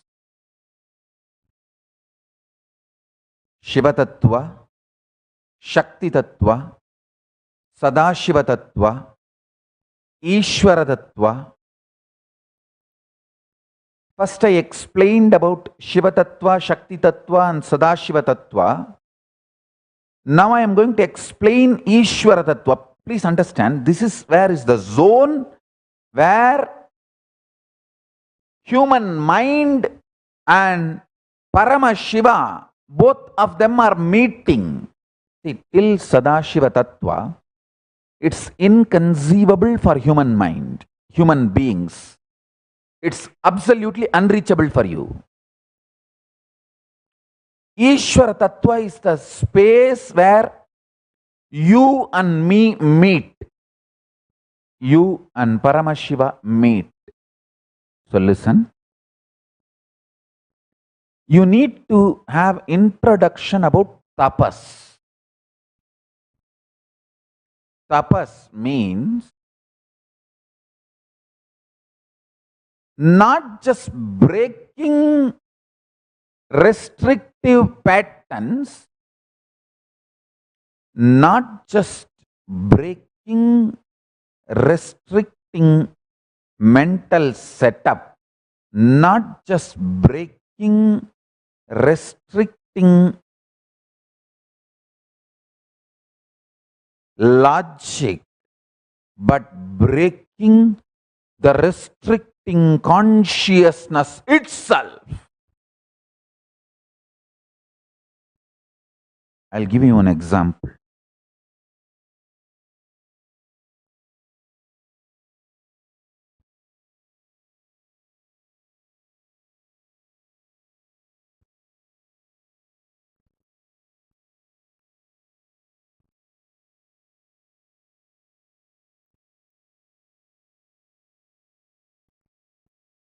There was a discussion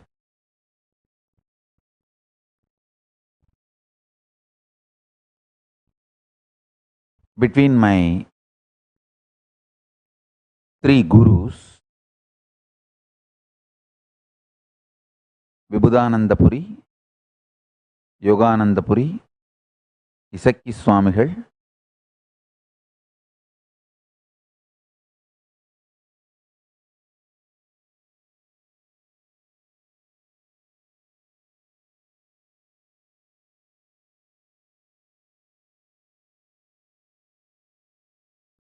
usually they come to a conclusion, decision among all three of them. Anything related to how I should be brought up.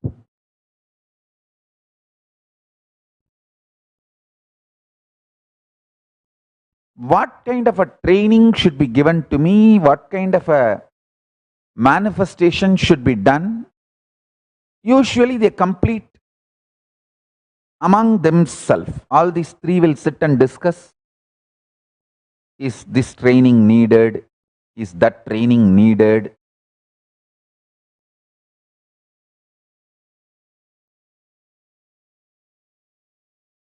Then immediately my guru, Vibhudanandapuri, she will go for getting aushadas needed.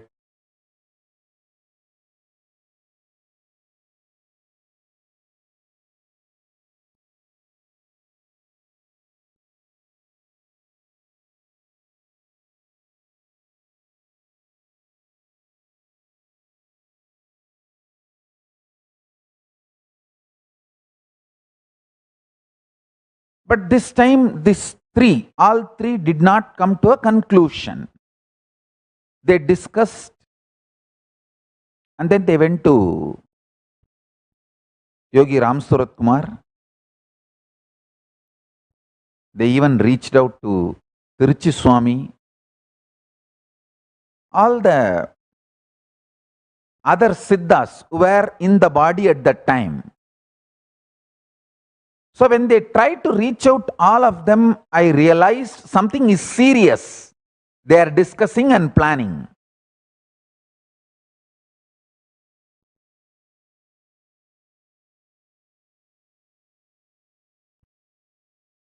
I had a great fortune. It's a direct blessing from Paramashiva. Absolute trust on my gurus. Whatever they do, I know for sure it's good. So, they will take me whenever they do discussion. Many times I won't understand what they are discussing, because only after the result I will know what is done to me and what is the result of it.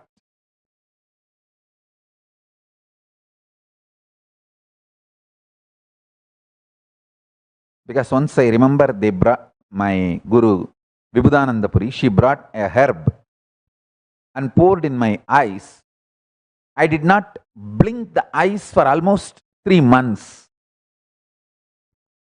There was no pain or suffering or anything, just no sleep. Body mastered that sleep pattern. I became Kutakesha.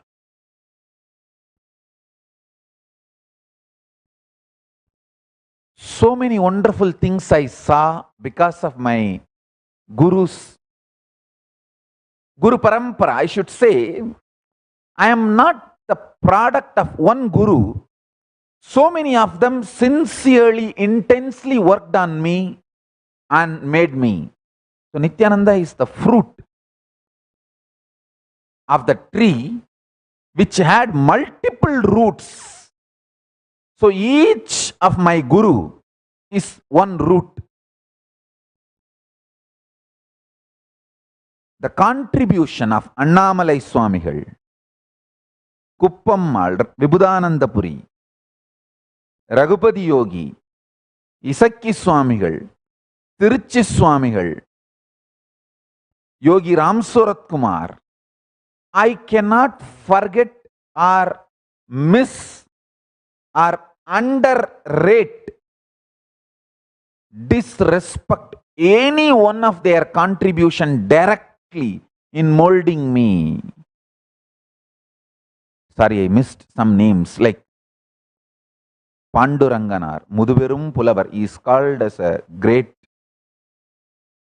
scholar. He is not just a scholar, he is a person who lived Shaivism. Like this, each person, the way they molded me, they contributed to me for my growth. And the next important name I have to open up here is Hamsananda Puri.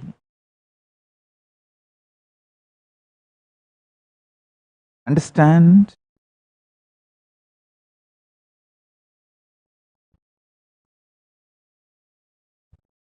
All their extreme contributions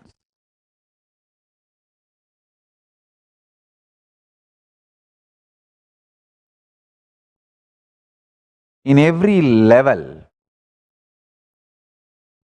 made me trust them so beautifully, intensely.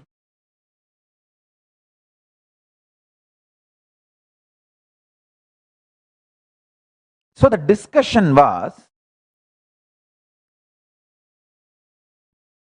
whether to make me a brahmachari, celibate, just consciously, or they should work on my body also.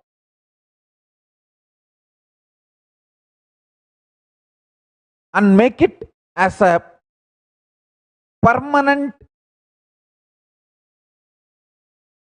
feature of my system.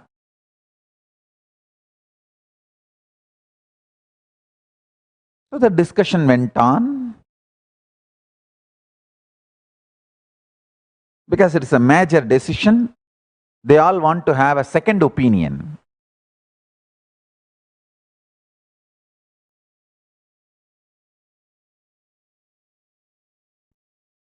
One thing I am so happy, all decisions about my training, everything was taken only with a spiritual context and spiritual reasoning and spiritual logical analysis.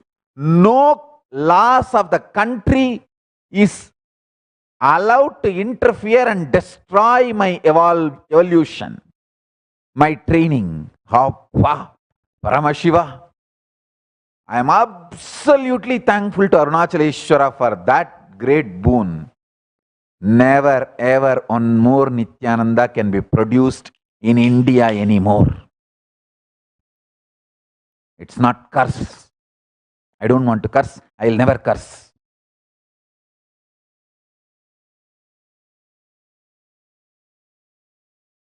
But the way society has gone, all right, I'll take back that word. I don't want to utter even that word. I want more Nithyanandas to be produced in India because Arunachala is there. He should continue to bless.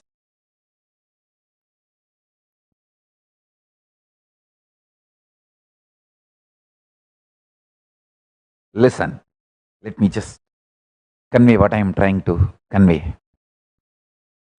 Discussion was going on. It's fundamentally whether to use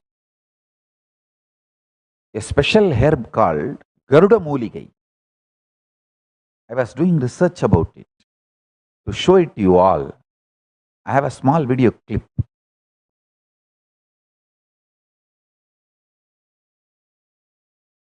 The Aushadha made out of this Garuda Mooligai.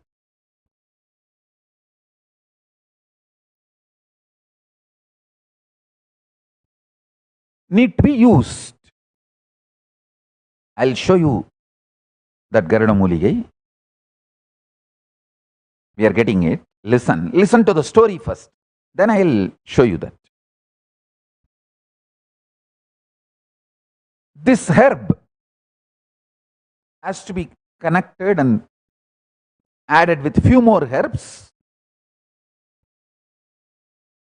And one part should be made into a juice and I should be made to drink, and another one part should be put on my male organ. Kind of a mutation need to happen in my system physically, mentally, emotionally, psychologically, up to the DNA level. One funny thing, my parents were so deeply devoted to my gurus.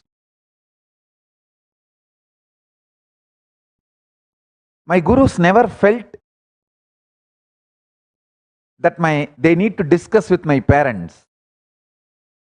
Sometimes they will inform, sometimes they won't even inform. I am so grateful for the dedication my parents had to my gurus. I understand. If my parents are not that intensely devoted, my gurus would have felt little insecure and they may not have had absolute freedom over me. Fortunately, my father, mother, my grandmother, my grandfather, one good thing is tight-knit family. If one is convinced, everyone will be convinced.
Hare Nithyananda Gopala.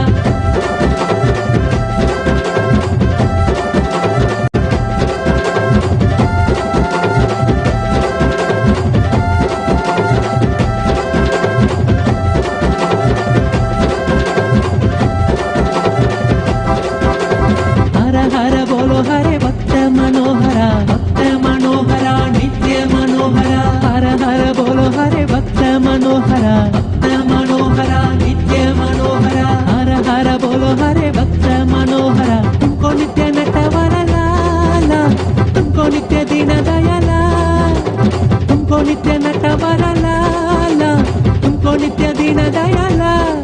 Nityanand Nityanand नित्य हर हर बोले हरे ओम, नित्य हर हर बोले हरे ओम, नित्य हर हर बोले हरे ओम, नित्य हर हर बोले हरे ओम, नित्य हर हर बोले हरे ओम. परमहंस श्री नित्यानंद स्वामी के, परमहंस श्री श्री श्री श्री नित्यानंद स्वामी के.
Listen.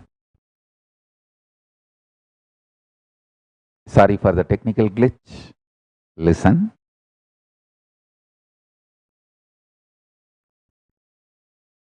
I was explaining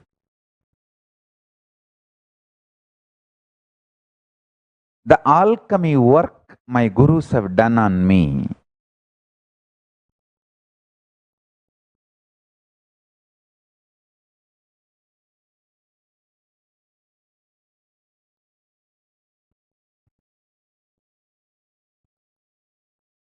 Surely I was below 15 at that time.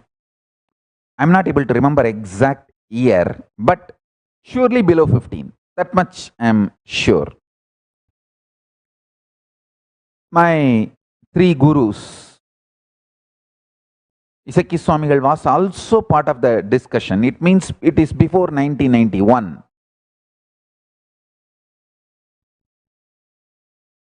So then I must be less than 12. 12 or 13, less than that. So the discussion went on whether to initiate me only mentally, psychologically into brahmacharya or make a permanent installation of the brahmacharya energy, even physically in me, through the alchemy science. It's a very powerful science.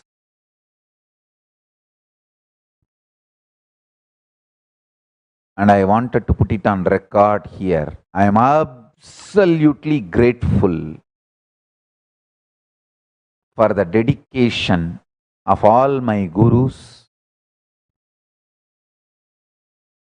and I'll ever be grateful for them for giving this great gift to me, for what they have done to my body and mind and consciousness, and my extreme gratitude, absolute gratitude to my parents and grandparents and my family and the whole ecosystem,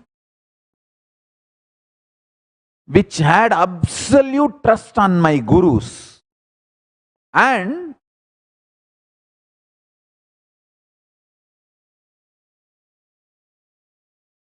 gave my gurus complete freedom to do all decisions only based on the cosmic law and spiritual enlightenment science and spiritual reasoning.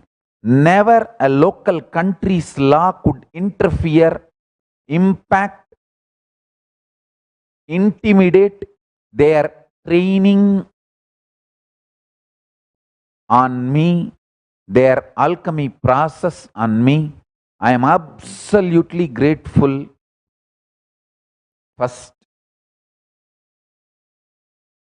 to Paramashiva, Guru Parampara,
I am just invoking the whole Guru Parampara to flow through me and explain this whole science clearly, detailed way. It's like a first preparing the mind for absolute brahmacharya, celibacy, then preparing the consciousness, then letting the consciousness enter into the body and making the superconscious mutation process. So in multi-level this need to be done. All my gurus did not have any doubt when it came to what should be done consciously, what should be done mentally, what should be done psychologically, what should be done emotionally. But what should be done physically when it came to the body, they all had a discussion. Because they want to give the best to me. Then all the three, Vibhudanandapuri, Yoganandapuri and Isaki Swamigal went to Annamalai Swami and discussed. Very rarely I have seen Isaki Swami by himself going to meet, but he himself came and met Annamalai Swami. Then all three, Isaki Swami, Kupammal, Vibhudananda Puri, all three went to Ramsurat Kumar, Yogi Ramsurat Kumar also.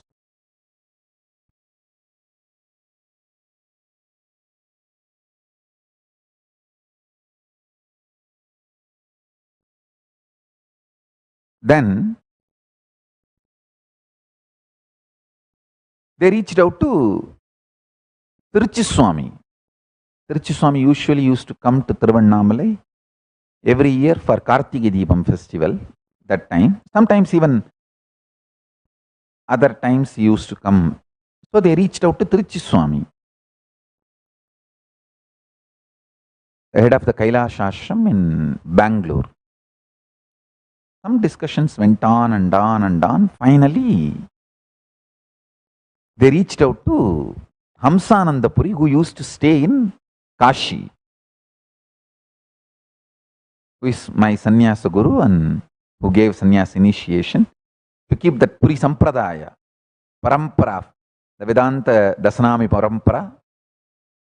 He was invited and through him the sannyasa initiation was given, to keep the Vedanta Parampara, to keep the Siddhanta Sampradaya. The 230th Guru Maha Sannidhanam of Tondemandala Adinam gave the Acharya Abhishekam, all the Samaya Diksha, Visesha Diksha, Nirvana Diksha, Acharya Abhishekam, and as per the Siddhanta Sampradaya, the Shaiva Sampradaya, Namsananda Puri did Viraja Homa and gave the Vedanta Sampradaya Sannyasa. So Hamsananda Puri was invited and he came, and the way they were doing the discussions and planning, and Hamsananda Puri from Kashi all the way coming, I know something big is going to be done. I have enough evidences. I just need to work a little more to get the exact year and the date. I'll get it. I'll get it for all of you because it is too historic. If I just reach out and track the calendar of Tiruchiswami, I'll be able to get the year.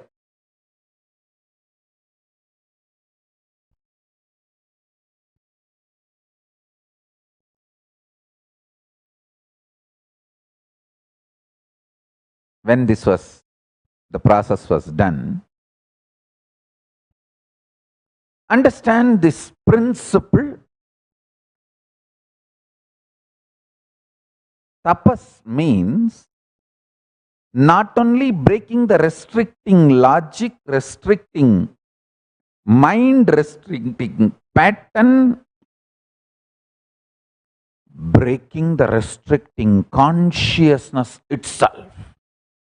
For example, if you have spontaneous lying as the restricting pattern for your integrity, deciding to go on silence. Some people used to have, the moment they open the mouth, they will spontaneously lie. So tapas for them is not just sitting and completing and not lying and all that. Tapas for them is just silence, absolute silence, till we realize how to be true to the integrated to the consciousness, absolute silence. That is what is tapas.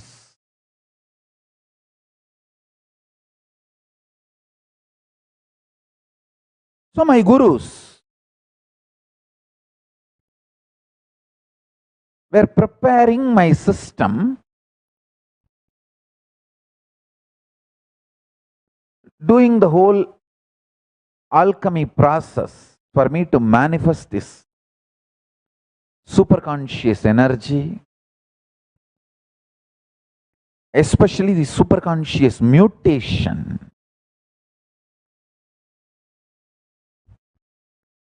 So finally they all came to conclusion they should go ahead and do even the physically what is needed for the superconscious mutation.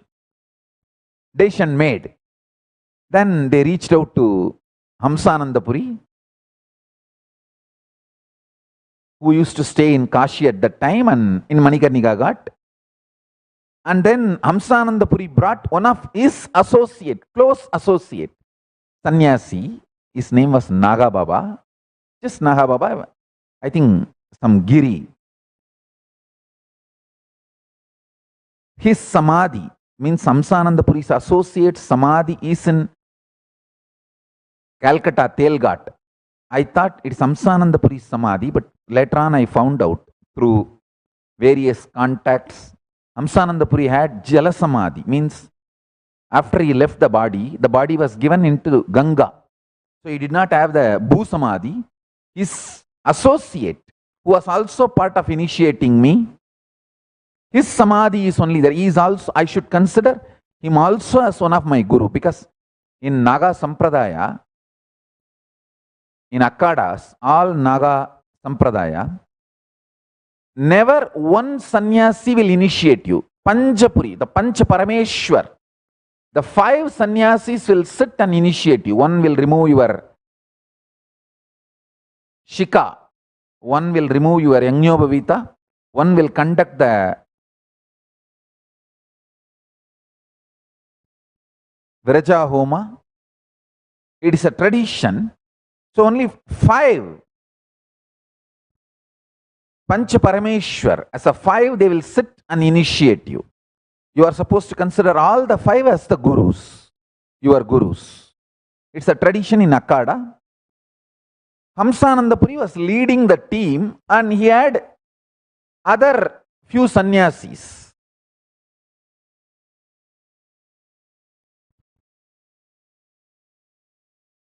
His associate, one associate, that Naga Baba, I still remember, these two only played a major role in training me, making my body settle with the superconscious mutation process.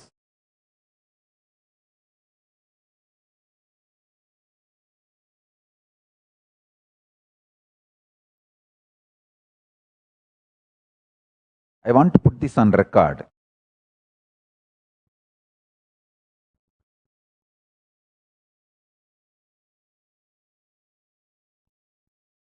Whatever was done to me by my gurus, many things I have not reproduced it or did to any of my disciples due to various reasons. This process is one of the process. Neither I did to any of my disciples, nor I feel I will ever be able to do this process to any of my disciples even in the future. Maybe, I don't know whether the science will just die along with me.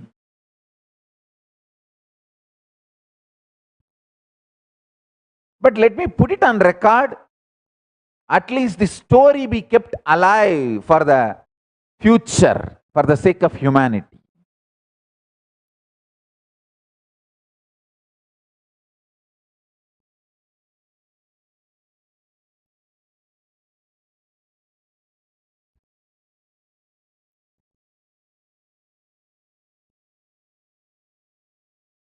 So Hamsananda Puri came with few sadhus. In a way, I can say it is his team. His team. I am trying to get all the names and details of the other sadhus who came along with him. I was too young to get the details. Only these few, Hamsananda Puri and his associate, these few names, these few faces I still remember. But I know for sure we can get the details, because Hamsananda Puri is well known in those days in Manikarnika Ghat in Kashi, and even his associate as a Samadhi in Telghat in Howrah in Calcutta.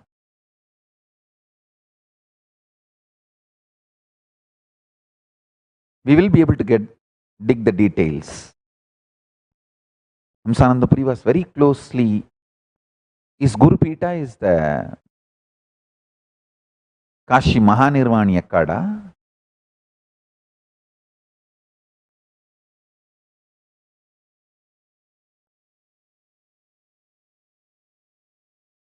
I'm trying to get some of the details and photos associated with what I am trying to narrate and share it with you all.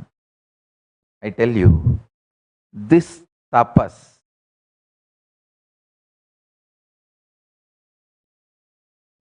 my gurus did on my body, understand, it's not a small joke. They had so much love, dedication. They literally put their whole life on me. For example, the process needs certain items like Agaya Garuda Kirangu, a herb called Akasha Garuda herb.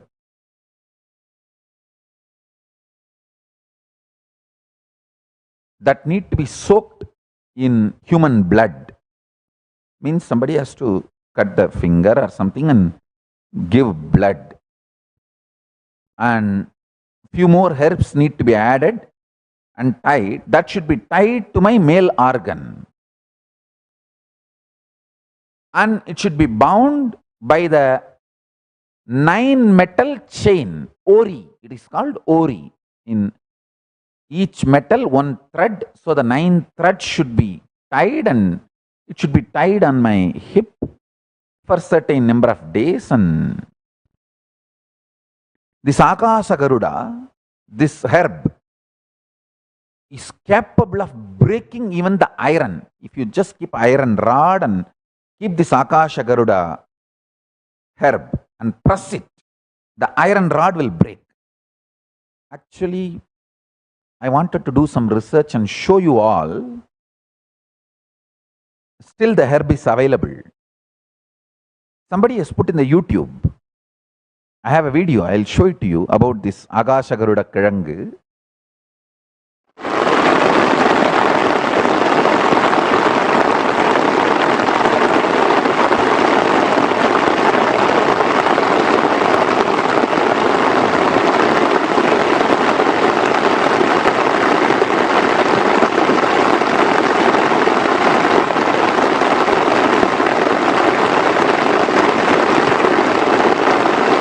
இது கிரடக்கிழங்கு, கொல்லங்கோவை என்று பெயர். இப்பொழுதுதான் கிழங்கு வைத்துக் கொண்டுள்ளது. இது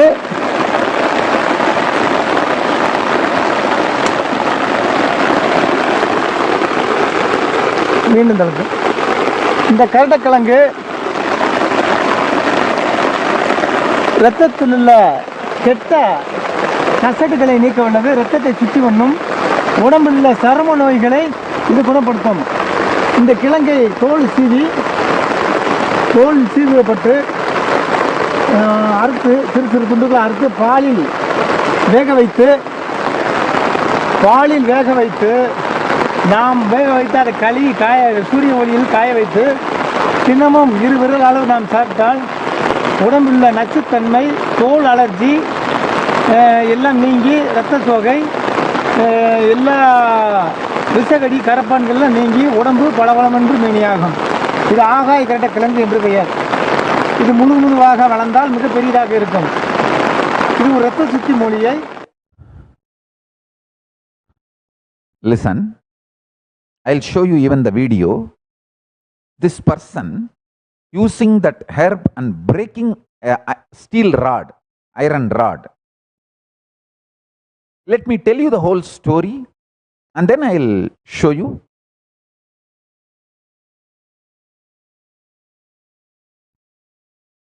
So that process needed for this herb and for the superconscious mutation in my body.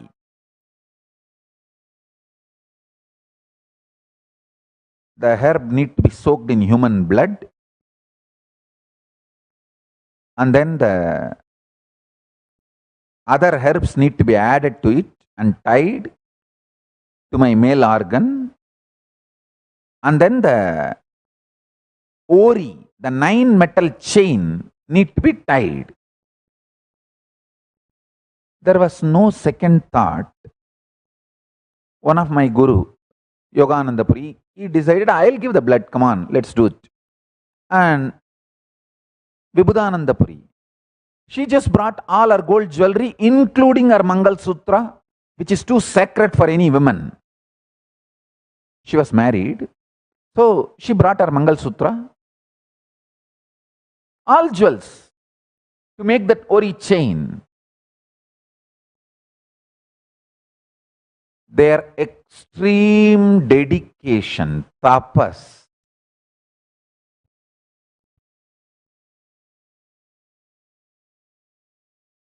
deep love for me,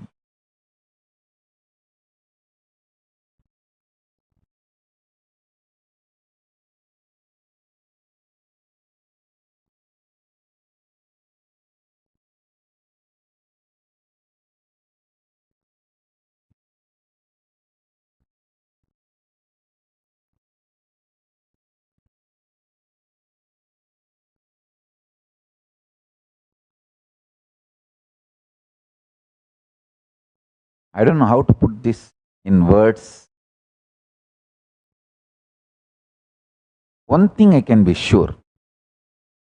During this process, due to some reason, some accident or anything, even if I had died, I would not have cursed them. I would not have felt wrong. I was wronged.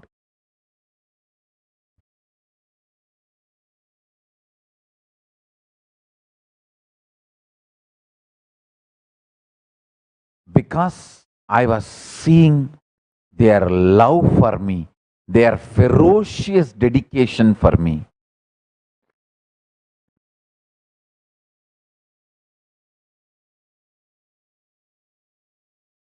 Because they were ready to give their life to do anything, to make it happen. That is why I wanted this to be on record. Everyone, if you had even one small benefit from me,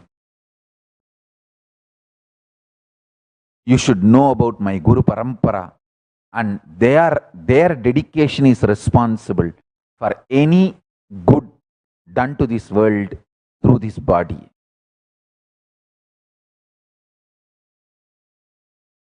The whole credit goes to them. Let this be on record.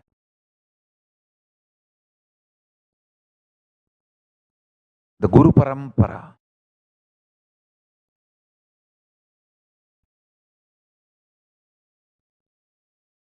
Finally, the decision was made, and they gathered all the persons who are experts in making this process happen. Naga sadhus are the experts in doing this physical process of superconscious mutation. Of course, physical process alone is not enough. Superconscious process and psychologically evolving, emotionally evolving, and then physically making it happen. This whole process needed too many people's contribution.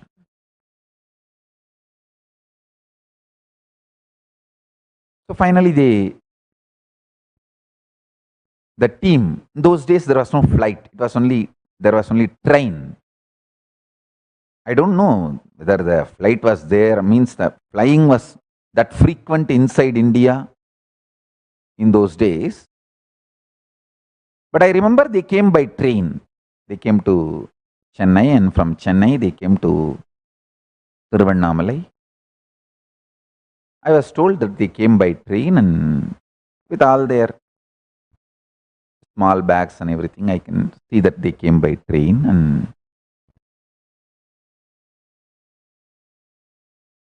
the herb was picked up and brought, and Raghupati Yogi gave his blood, Yogananda Puri gave his blood, soaked the whole herb in the blood.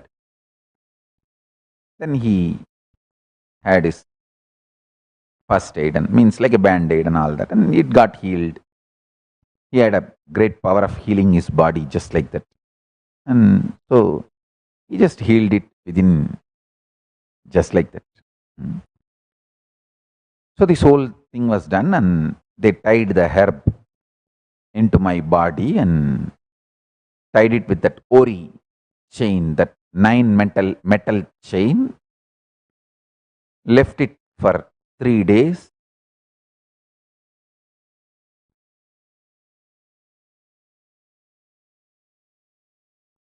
And then all the other training, it's most powerful and most secret. I don't want to go into the details of the whole training. But if somebody is trained in this, how their body becomes, I can show you by one video. One sadhu who had this kind of training. See, listen. Whenever the sadhus have this kind of training, those sadhus are told by their gurus. I get it.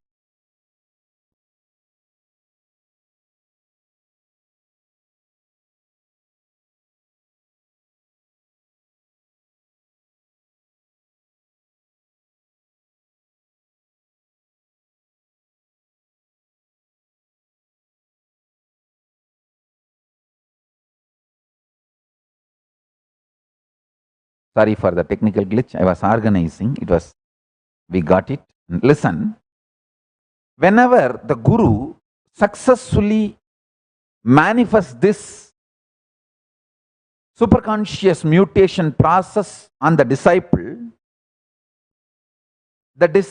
is blessed and told to go and manifest this power.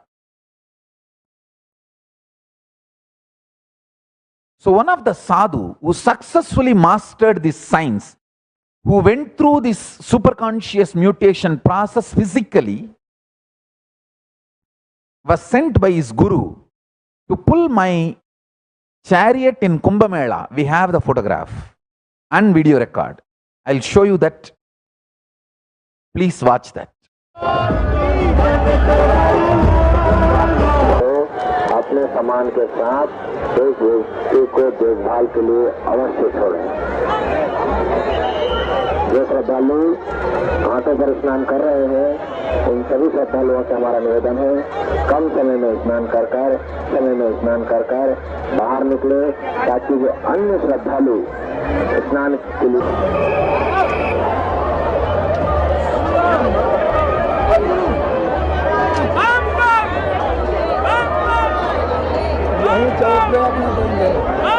और आइएगा जरूर। हमारा नाम है श्री दिगंबर गगनगिरी।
கொடுத்தாரு என்றும் நித்திய ஆனந்தமா உசுருக்குள்ள கொடுத்தாரு உசுருக்குள்ள கொடுத்தாரு சாமியோட வார்த்தை எல்லாம் ஒவ்வொன்றுமே மந்திரம் சாமி பெற்ற கேட்க வானம் கூட மண்ணில் வந்திடும் சாமியோட வார்த்தை எல்லாம் ஒவ்வொன்றுமே மந்திரம் சாமி பெற்ற கேட்க வானம் கூட மண்ணில் வந்திடும் சாமியோட சிரிப்பு சத்தம் பூமி மொத்தம் மயங்கிடும் சாமியோட சிரிப்பு சத்தம் பூமி மொத்தம் மயங்கிடும் என்ன சொல்ல வார்த்தை இல்ல உசுறு பாடும் வந்தனோ என்ன சொல்ல வார்த்தை இல்ல உசுறு பாடும் வந்தனோ உசுறு பாடும் வந்தனோ என்று நம்ம சாமியோட அன்புக்கு இங்கே கிடையாது மடியில தாளாட்டிடும் தாயாகவும் ஆனாரு என்று நம்ம சாமியோட அன்புக்கு இங்கே கிடையாது மடியில தாளாட்டிடும் தாயாகவும் ஆனாரு நூறு கண்ணு போதாது நம்ம சாமி அழக பார்க்கவே நூறு கண்ணு போதாது நம்ம சாமி அழக பார்க்கவே ஜென்மம் கொண்டு நாமும் வந்தோம் சாமி கூட வாழவே ஜென்மம் கொண்டு நாமும் வந்தோம் சாமி கூட வாழவே சாமி கூட வாழவே நோயதனம் தீர்த்திடவே சக்தியும் தந்தாரே தீயவரும் நெஞ்சுருகும் தூய உள்ளம் கொண்டாரே நோயதனம் தீர்த்திடவே சக்தியும் தந்தாரே தீயவரும் நெஞ்சுருகும் தூய உள்ளம் கொண்டாரே அம்மையப்ப ஞான குரு காத்திடவே வந்தாரே அம்மையப்ப ஞான குரு காத்திடவே வந்தாரே பெத்த புள்ளையாகி நம்ம தாயாகவும் ஆனாரே பெத்த புள்ளையாகி நம்ம தாயாகவும் ஆனாரே ஆலமர அடியினிலே கோயிலையும் கொண்டாரே அல்லல் படும் உசுருக்கெல்லாம் வள்ளல் நிழல் தந்தாரே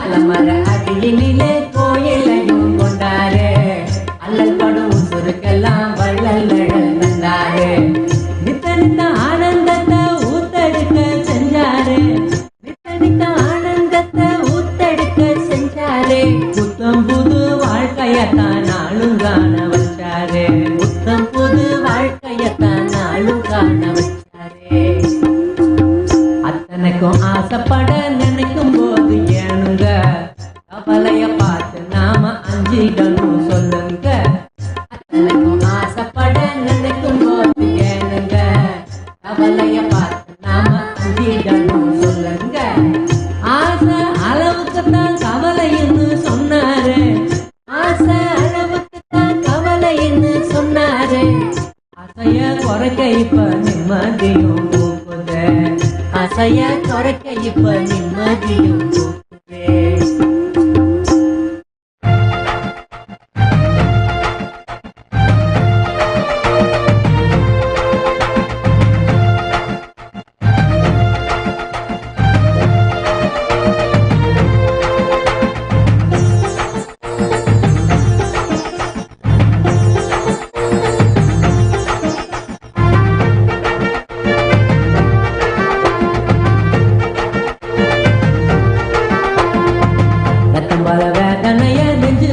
கொண்டோமே துக்கம் தரும் மனச கொஞ்சம் சாமி தேட சொன்னாரே எத்தம்பல வேதனைய நெஞ்சுக்குள்ள கொண்டோமே துக்கம் தரும் மனச கொஞ்சம் சாமி தேட சொன்னாரே தேடும்போது மனசு வெறும் வார்த்தைன்னு கண்டோமே தேடும்போது மனசு வெறும் வார்த்தைன்னு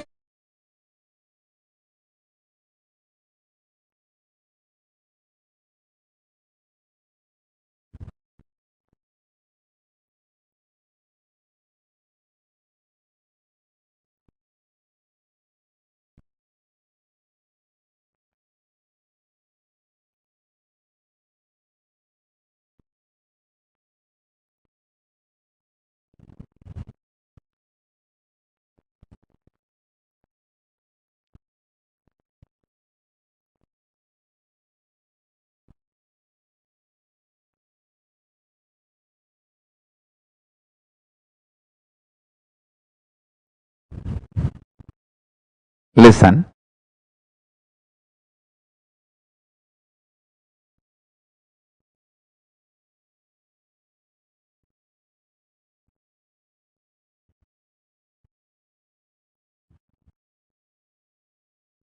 We are trying to pull out the original video to show it to you all. Let me narrate the whole incident, and by the time the video will be ready, we can share with you all.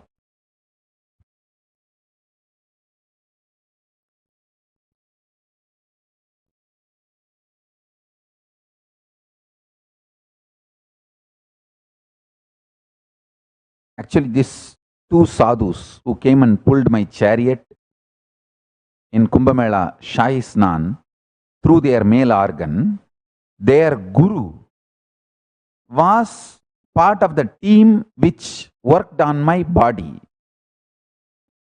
That is why when he trained two of his disciples and they mastered the science, he told them, go and pull the chariot of Swamiji, because he mastered this science. I directly worked on his body and made him master this science.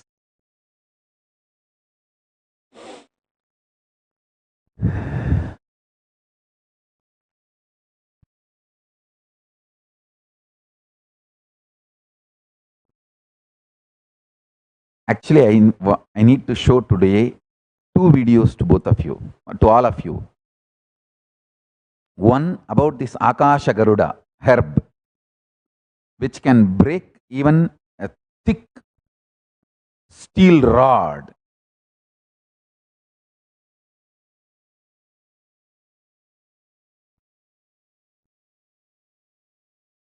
Another one video, a Naga Sadhu who has mastered this alchemy science, on whose body this superconscious mutation process was done on physical level.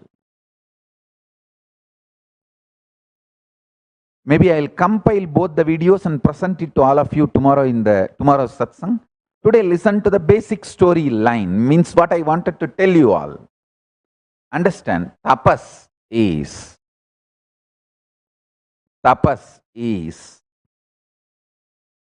not just breaking the restricting patterns, restricting thought currents, restricting logic. It is breaking the restricting consciousness itself.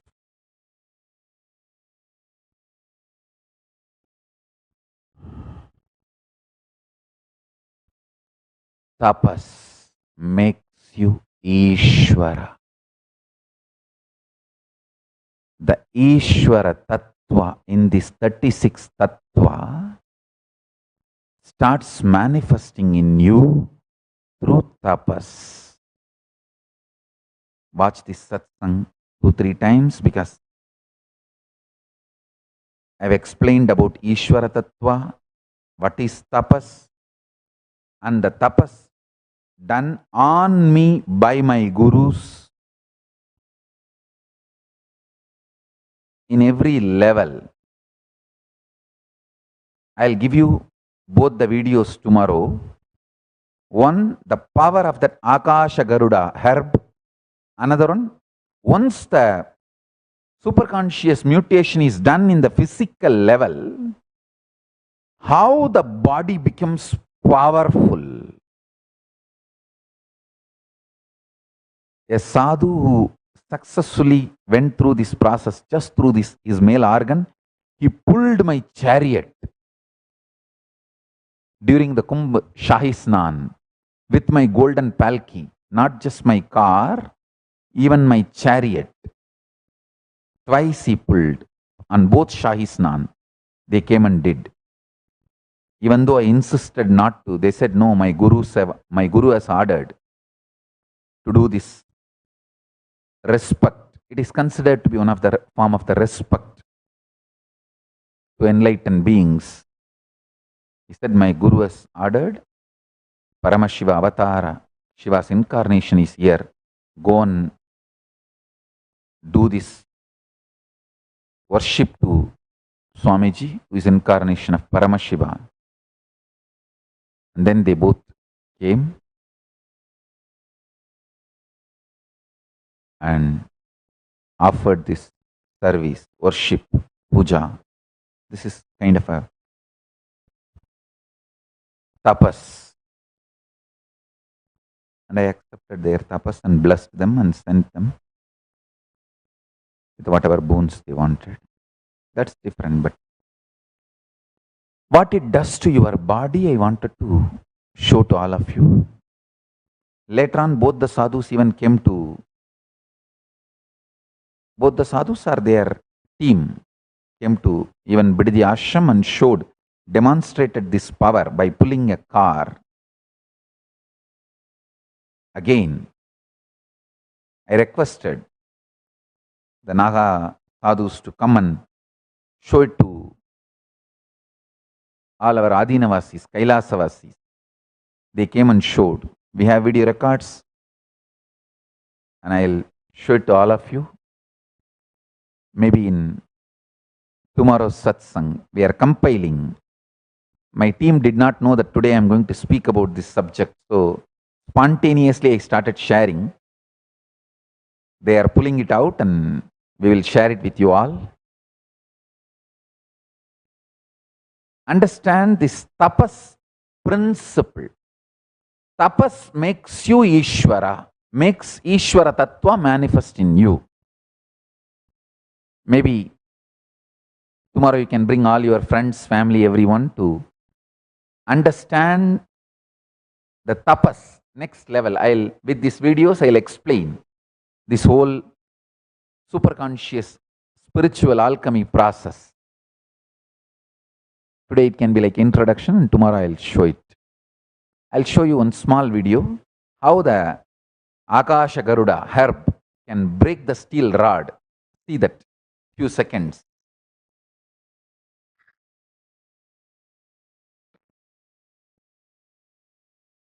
இப்பொழுது இந்த சஞ்சீவியர் இது எப்படி வெட்டுகிறது என்று அந்த ரகசியத்தை நாம் பார்ப்போம். இது கடினமான கம்பியாக இருக்கிறதால் இது எப்படி வெட்டுகிறது என்று பார்ப்போம். இதனுடைய அந்த ஒரு சில சக்திகள் இதை இது பண்ணுகிறது. சிறிது பெரிய கம்பியர்கள் சிறிது அழுத்த வேண்டும். ஓம் ஆஞ்சநேயாய ஓம் ஆஞ்சநேயாய ஓம் ஆஞ்சநேயாய ஓம் ஆஞ்சநேயாய ஓம் ஆஞ்சநேயாய ஓம் ஆஞ்சநேயாய ஓம் ஆஞ்சநேயாய ஓம் ஆஞ்சநேயாய ஓம் ஆஞ்சநேயாய ஓம் ஆஞ்சநேய ஓம் ஆஞ்சநேய ஓம் ஆஞ்சநேய ஓம் ஆஞ்சநேய ஓம் ஆஞ்சநேயாய ஓம் ஆஞ்சநேயாய ஓம் ஆஞ்சநேயாய. 2 துண்டுகளாக விட்டுவிட்டது. இதனுடைய சஞ்சீவியின் மகிமை 2 துண்டுகளாக வெட்டிவிட்டது.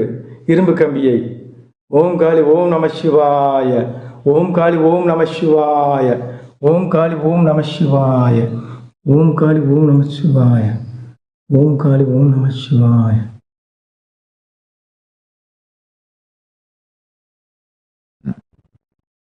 Listen, these are all not false or lies.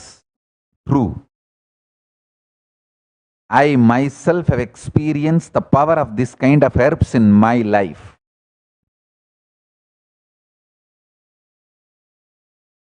I'll give you the more details in further satsang. I'll speak about this in Tamil also, maybe tomorrow or day after tomorrow in further satsangs. So now, I only wanted to put this one thing on record. My Guru Parampara and the tapas they did on themselves and on me is the real asset, wealth I have. With this, I bless you all. Let's all radiate with integrity, authenticity, responsibility, enriching, causing, living Shuddhatvaita Saivam, the state, space, powers, being, superconsciousness and Kailasa of Paramashivoham, Om Nithyananda Paramashivoham, the eternal bliss, Nithyananda. Thank you. Be blissful.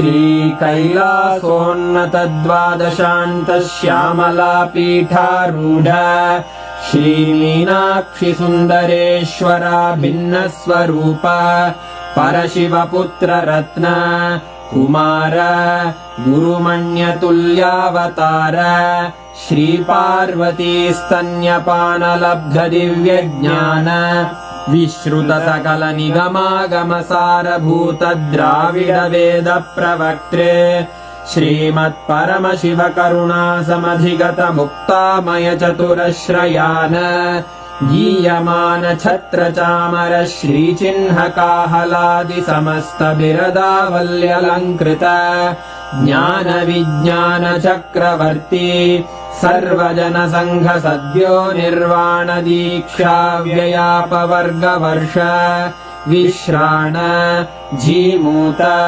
परमतकलभकेसरी शैवसिद्धान्तस्थापनाचार्य श्रीराजाधिराज पाण्ड्यमहाराज गुरु क्षपणशाक्यादिमहान्धकारनिवारणज्ञानभानु वीक्षणानर्हार्हध्वजोच्छेदनपूर्वक श्रीमद्वृषभध्वजस्थापक शैवसमयकर्त्रे सर्वज्ञपीठारूढ श्रीजगद्गुरु श्रीज्ञानसम्बन्धदेशिकस्वामि वागीशसुन्दरमाणिक्यवाचकस्वामिनाम् अवतारभूत श्रीज्ञानसम्बन्धस्वामि पुनरुद्धृत श्यामलापीठ सर्वज्ञपीठ 93 गुरुमहासन्निधान अरुणगिरियोगीश्वर परम्परागत